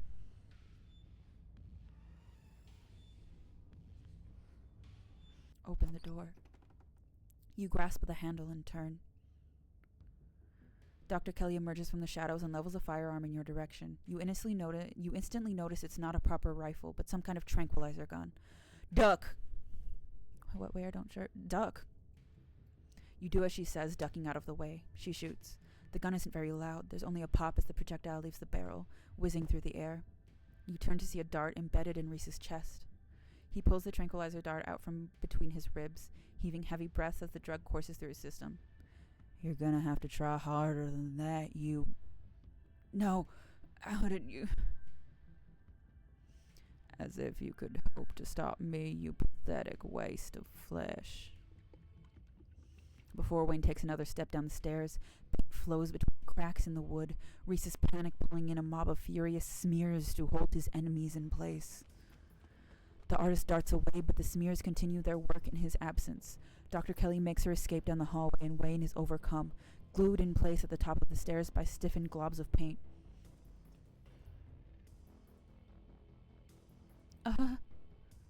After Dr. Kelly. You run forward, braving the onslaught of the smears, dodging them as best as you can to try and see where Dr. Kelly went. The door in front of you is smothered in paint. Hey! Dr. Kelly's voice crackles out from some unseen speaker. You, Busley. I'm stuck in the safe room. I can't help you from here, but you can help the both of us. You poisoned him. You deserve to pay the price. What, so you can keep poisoning forever? What the hell is your son, ma'am? I wish I knew. He was fine till he hit puberty. Everyone said raising a teen was gonna be a bitch, but they don't know the half of it. I need you to get to the medical storage room. I'll give you further instructions when you're there. Okay. You turn back around and head to the medical storage room. I'm here. Great. Now listen to me. I need you to use the black tape key to get into the cabinet and bring me the elephant tranquilizers. It's a bottle labeled carfentanil. Their tranquilizers clearly aren't going to cut it anymore. Oh! An intercom system, huh, Doc? Good. You should hear this. Busley, you don't have to do anything she says. I'm not going to hurt anyone else. Just her. If I don't, you and I both know she's just going to shoot me full of elephant tranquilizers. Did I hear that right? And shove me back down in that basement, or maybe someplace even worse, and keep killing me every day for the rest of my miserable existence. I feel amazing right now, better than I've ever felt in my life. I'm not dangerous. She's just scared because she knows she has to finally pay for what she's taken from me. He has a point, Doc. I'm not going to let you kill someone, Reese. Can't you two just get along? I don't feel like I should get in the middle of this. I just want to go home. I'm on Reese's side. Way to help me. I'm not going to let you kill someone, Reese. Why not? She wasn't afraid I might die. Does she know those tranquilizers aren't going to kill me? Does she care? Trust me, Reese. I've always been careful with your medication. I want you to live. I love you. Tell yourself whatever lies you have to, Mom. If you wanted a good relationship, you had your chances. You decided to convince me I was dying instead of just letting me exist. Don't try to spin it like it's some kind of crime of passion now that the consequences are staring you in the Enough. Reese cries out in pain. What the hell did you do to my shoulder? I'll handle it. Try to get somewhere safe until then. Two of you stagger down the hallway. Grab the tranquilizers, head into the safe room. Grab the tranquilizers. You do as she says. The tranquilizers are easy to find, marked with a small square of black tape to match the key. She's certainly an organized woman. Head for the safe room. You make your way out of the medical storage room and back to the hallway where Dr. Kelly disappeared. As you approach the door, Dr. Kelly heaves the door open, slowly breaking apart the massive paint, sealing it shut. Hurry, I don't think I can keep it open for long. You slip past her into the safe room. She shuts the door quickly, though one of the little smears manages to slip past her. She stomps on it. Painted viscera splatters across the cement floor. Sounds like Reese and your friend are still fighting. We probably have a few minutes before he gets here. While you're at it, any other secrets you're keeping? Maybe. If we both survive, I might decide to share a few more, if you don't go tattling anybody. Let's talk Reese. Yeah, I bet you have some questions. Go ahead. I have nothing left to hide.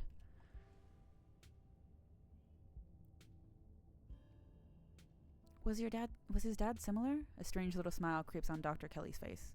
I wish I knew. Reese just kind of happened. I wasn't seeing anyone. I just woke up pregnant one day?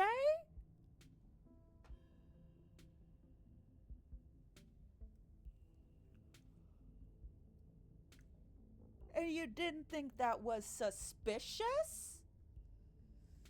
Oh, God. Yeah, that is a good point. We've been going for a while. Do a little stretch. How's everyone doing? I don't think we're going to take a full proper break today. So if you just want to take this moment, do your own stretches, grab some water, a snack. I made myself perhaps too big of a bowl of salad last night for dinner to go along with my pasta, and so I had a giant bowl of salad for my lunch today. Salad's the greatest. Salad's the best. Salad is my soup. And it's like, everyone's always like, oh, but that's weird. It's all like tied to eating disorders and diet culture. And I'm sitting here like, have you ever had a pasta salad so full of fat that it fucks you so hard that you can't do anything for the rest of the night? A good Caesar salad will have you singing.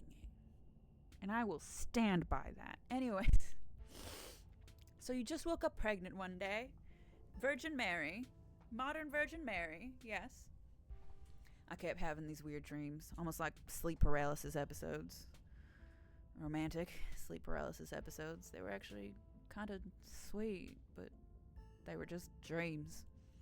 But then all of a sudden my period stopped. I got morning sickness, and roughly 9 months later, Reese. How do you know he's dangerous? Well, he wants to murder me, so that's clue number 1. It's not like he's usually a violent kid. He's mostly just sad, but every now and then we butt heads, and that's usually when this side of him comes out. Imagine if this happens anytime he gets frustrated with anyone. Imagine he gets road rage one day, turns into a 12-foot tall monster with a million teeth, and rips somebody apart in the middle of a major metropolitan area. Yeah, he's dangerous. So instead of putting in any sort of harm reduction or therapy or any sort of support system, I drugged him and I kept him in my basement.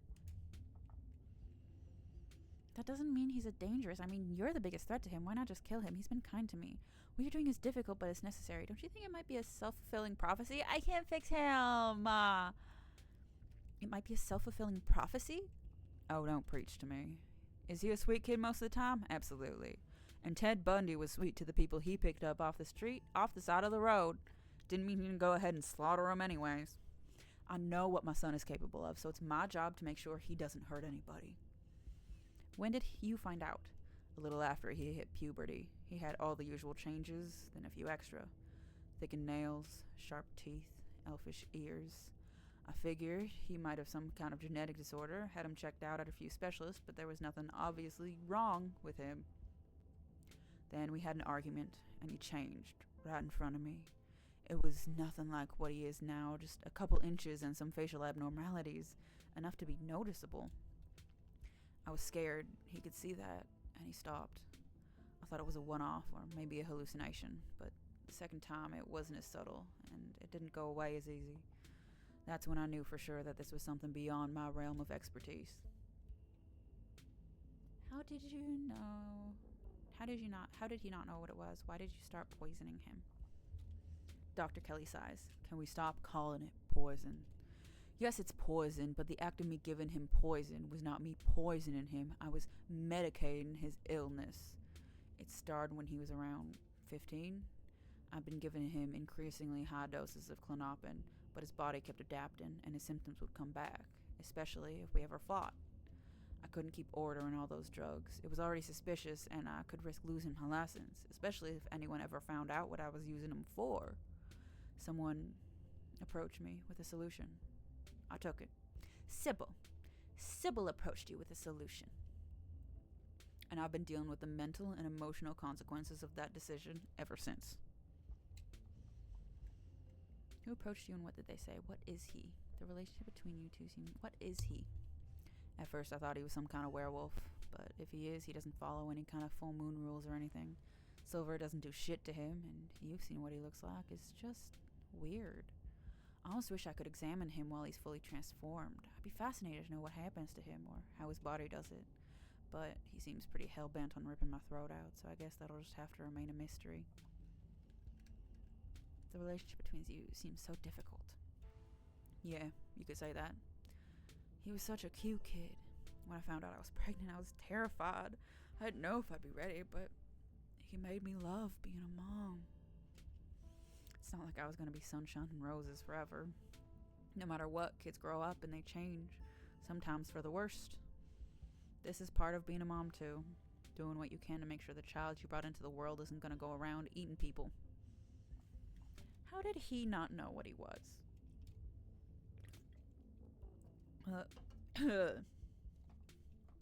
I've been medicating him since he was 12. He only had 3 incidents like this before, maybe 4. Depending on what counts, this is the worst one by far. He doesn't seem to understand at first that he looks different, and I just make sure to stay on top of his dosages, so he rarely ever does. But I've been preparing for this inevitability. He's an adult now, there's only so much I can do to control him. Who approached you and what did they say? Dr. Kelly gives you a long, hard look. I don't want to talk about that woman, but screw it. I'm not dying tonight, sure, I'll tell you. It was...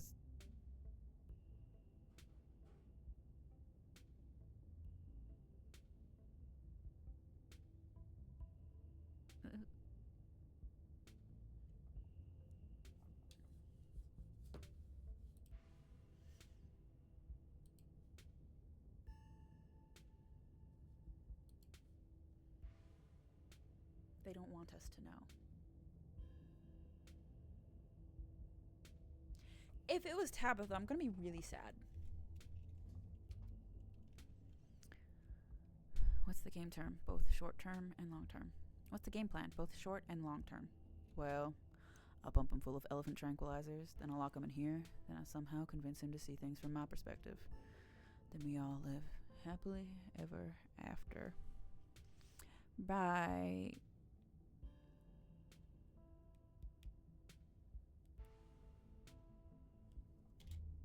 And if you can't, has that worked before? And if he manages to find a way out and kills you, so you're just going to lock him away again? There has to be some other way. It's just going to make him feel trapped. Just kill him. I see no flaws with this plan. Remain silent. Ow.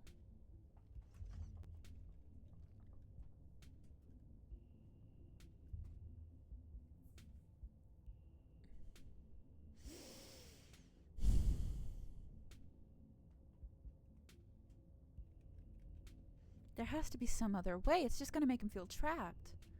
It sure is, especially since I'll have to isolate him even more now that he knows what's going on. He is going to hate me. But you gotta work with what you've been given. And what I've been given is an ethical dilemma where I either let my son kill me, freeing him to go out and kill others, or imprison him for the rest of his life and force feed him poison to keep him controllable. Or the third option, kill him.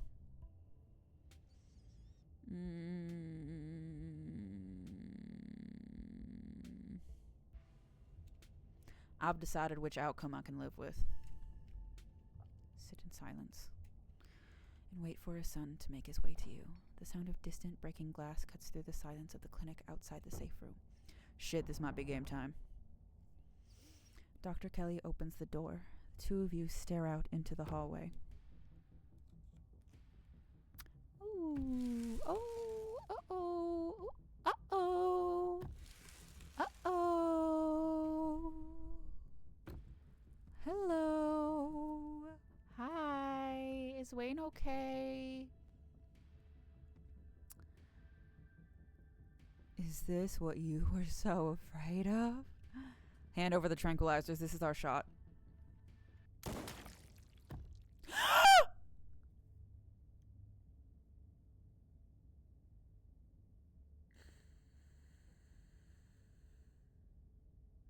Before Dr. Kelly can fire, a different shot rings out. Reese's body is thrown to the wall. Shotgun in hand, your cousin rounds the corner and trains her weapon on his writhing body. No! Tabitha, what are you doing here? Stop it. Let me sedate him. We can deal with this non-lethally. Are you insane? That thing was trying to kill you. Help Dr. Kelly sedate Reese. You leap forward, placing your body between Tabitha and the whimpering Reese, his face already trying to stitch itself back together as he writhes on the ground. Busley, what the hell do you think you're doing? Don't kill him. He's still a person. Don't you dare. Wait, I'm sure we can figure this out. He's still a person. Person my ass. Did you see his face? Both of you shut up and help me drag him into the safe room now. You turn to see Dr. Kelly already pulling her son towards the open doorway. Tabitha swings the gun onto her back, huffily jumping in to help Dr. Kelly. It's not long before his regenerating body is sealed away behind the door. Not exactly how I thought that would play out, but at least none of us are dead. If you've done any permanent damage to him, you're going to be the one paying for medical supplies, Miss Scarlet. You aren't seriously going to keep that thing alive, are you? They have the same voice. It's clearly dangerous. What makes you think you can keep it locked up? It is my son, Miss Scarlet, and despite appearance, he is still human. I prefer you refer to him as such. And I've managed to keep him safely locked away and harmless for years. Sure, it'll be a little more difficult now that he knows about his condition, but that room is lined with lead. He's not going anywhere. He's human. Are you sure about that? Are we talking about the same guy? Trust me, I've done genetic tests. He is human somehow, and it's my job as his mother to protect him and to protect people from him. It's not a burden I take lightly. You don't have to worry about him getting out anytime soon. She's the only reason you're still breathing. He's not some monster. He deserves to live. He's a monster, but even monsters deserve a chance at life. And what about when you die, Talk? What happens then? Reese is a good guy. Dr. Kelly bought us time. I'm sure we can figure out what to do about him later. I want to go home.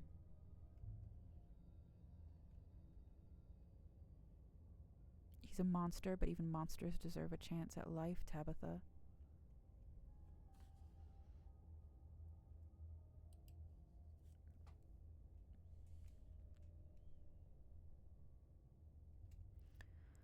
Don't give me that line. He was about to eat both of you if I didn't show up. I don't care what your ethics are. I care about my cousin not being digested by some 12-foot freak with a million teeth. You don't have to defend him, Busley. I have a lot of cleaning to do, and I don't feel like entertaining a couple of bickering cousins while I do. I'd prefer it if both of you could just forget what you saw and move on with your lives. My son is my business. You and your cousin leave the clinic. Dr. Kelly slams the shotgun-blasted door behind you. The two of you make your way to the bottom of the hill where Tabitha's car is parked among the sleepy houses of Scarlet Hollow's residential street. She places her gun in the trunk and turns to face you. You're alone right now. Is Stella still missing? I tried calling her a couple times, but I kept getting her stupid voicemail. Yeah. The two of you are interrupted by the jingling of dog tags. Gretchen! Gretchen appears at the side of the road running as fast as her geriatric legs can carry her. Gretchen seems distressed. She whines as she stares up at you from the ground, eyes desperate, anxiously jumping back and forth and darting away when you try to lean down to her. Gretchen, but where's Stella? Good doggy. Looks like we're about to find out. Let's follow her. What's that girl still stuck in a well? I don't want to follow her. I've done enough stuff today. Let's follow her. You and Tabitha follow Gretchen into the woods. God, I hope she's not leading us to a body. Gretchen nervously runs ahead of you and Tabitha, looking back to make sure you're still there as she leads you into the dark woods. She's alive. Before long, the trees thin, and you find yourself on a steep hill by a 2-lane road, lined on one side by sheer rock. So did they turn Teddy into a vampire? There, sitting on a log, staring mournfully out at the asphalt, is Stella. You watch her from the underbrush. Great, she's alive. Let's go. Let's go talk to her. I know you two like each other. Please, for the love of God, don't drag me in the middle of that. It doesn't matter that Stella and I have a thing. You two need to reconcile. We can both talk to her together. It's purely platonic. You should talk to her alone. You two need to reconcile. It's purely platonic, but let's go talk to her together. Maybe that'll be easier.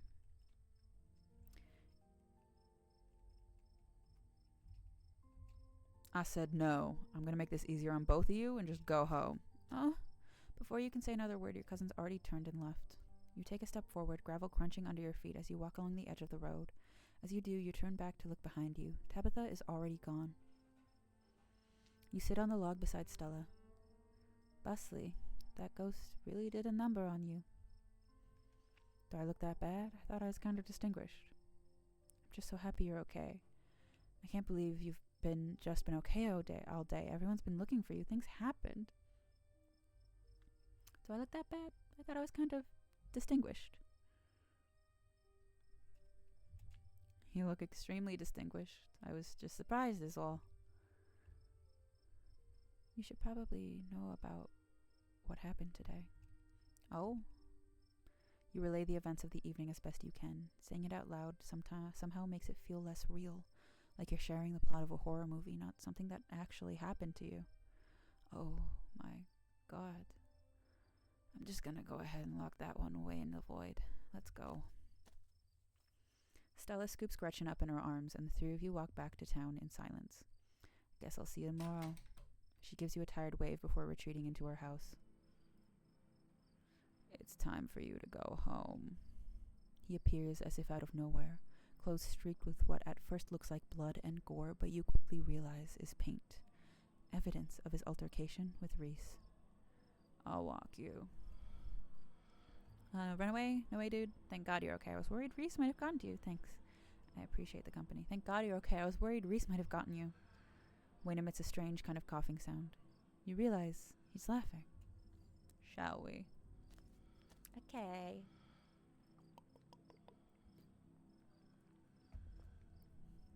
Wayne walks just ahead of you in near complete silence. Did you know Reese was like that? I thought you wanted me to stay at the estate. Aren't you going to lecture me? Why are you following me around? Why not Stella or Kaniko or Sybil? Why not Tabitha? Thanks for looking out for me tonight. I don't need you looking after me all the time.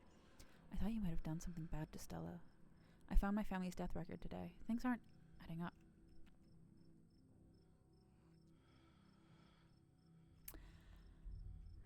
Why are you following me around? Why not Stella or Kanika or Sybil? Why not Tabitha? Because you're special. Okay. Well, if you're gonna go and say that, I'm interested in you, Wayne. I want you. Thanks for walking me home. I missed you today. Wish you'd dropped in sooner. Just can't stay away, can you? You must really like me. I do. And I'm concerned for you. I want to make sure someone is always looking out for you. Think of me as something of a guardian angel, if you'd like. I found my family's death records today. Things aren't adding up. Good. You're starting to see the holes then. Look for more. Did you know Reese was like that? I knew he was different. How exactly, I wasn't sure, but now I know. But why? Why am I so special? You simply are. Do you not feel the ties that bind us? They are unbreakable. Thanks for looking out for me tonight. Anytime you find yourself in danger, I'll be there for you. I will always be there for you. Okay. Are you flirting with me? Hey, it's not helpful that other people don't have the little parentheses in front of them. I thought you might have done something bad to Stella. I didn't have to. She didn't have it in her to stand by your side. Remember that. She won't be there if you need her. Interesting.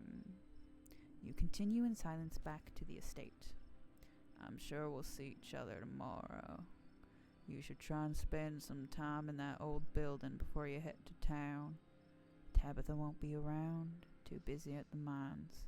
Forbidden places won't be forbidden without her there to stop you. And you might be surprised at what you find. Until then, sleep well. He disappears into the underbrush. Go home.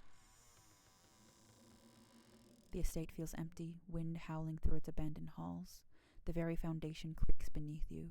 Your cousin must have already gone to bed. Exhaustion beyond belief, you stumble into your room and collapse on the bed. The damp smell of the mattress is starting to become almost welcoming, a sign that the now daily horrors of Scarlet Hollow are finally behind you, at least until the sun inevitably rises once again. You close your eyes, your exhausted body succumbing to sleep almost immediately. As you drift off, you think of Reese, trapped in that tiny windowless room, all his greatest fears realized, his body no longer his own. But you stopped him from killing Dr. Kelly. The world, at least for now, is protected from him. And then you think of nothing. Homura Madoka, mystical, good old-fashioned train robbery, street smart. The artist. Finish episode 4. This is the end of episode 4. Congratulations for finishing all of the episodes currently available in game. So we don't even get to know what happens next. Hardcore mode allows you to select 3 traits at character creation, but you'll no longer be able to use your traits to avoid the consequences of major decisions. This penalty only applies to hardcore runs. Have fun if you dare. What does that mean?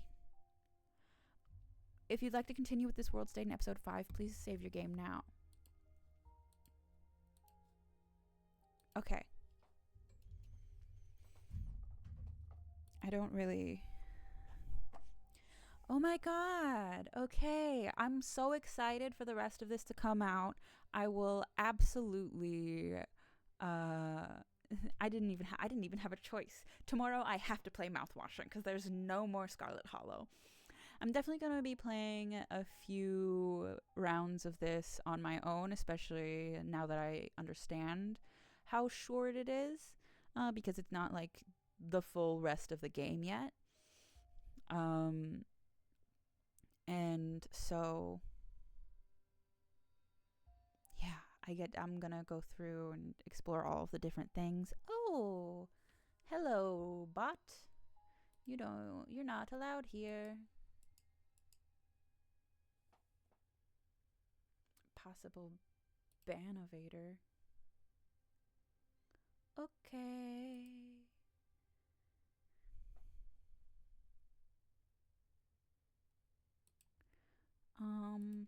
I am going to block you because you are spam.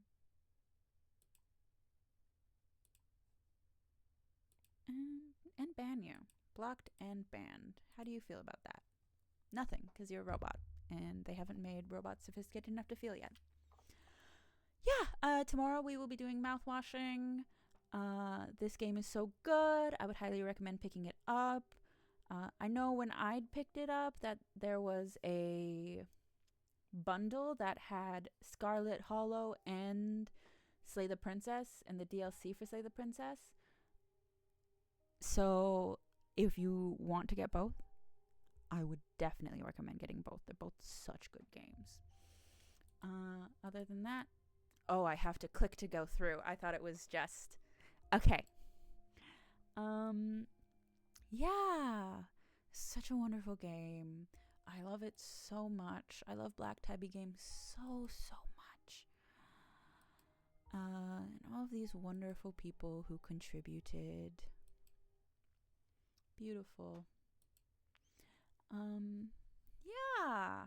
It was wonderful to have everyone here. If you're watching the VOD, thank you for supporting. Thank you for supporting no matter what. If you're here following, or if you're on the VOD channel following, if you're just hanging out sometimes, putting me on as background noise, whatever you need, I'm happy you're here. And I hope you have a good rest of your evening. Bye.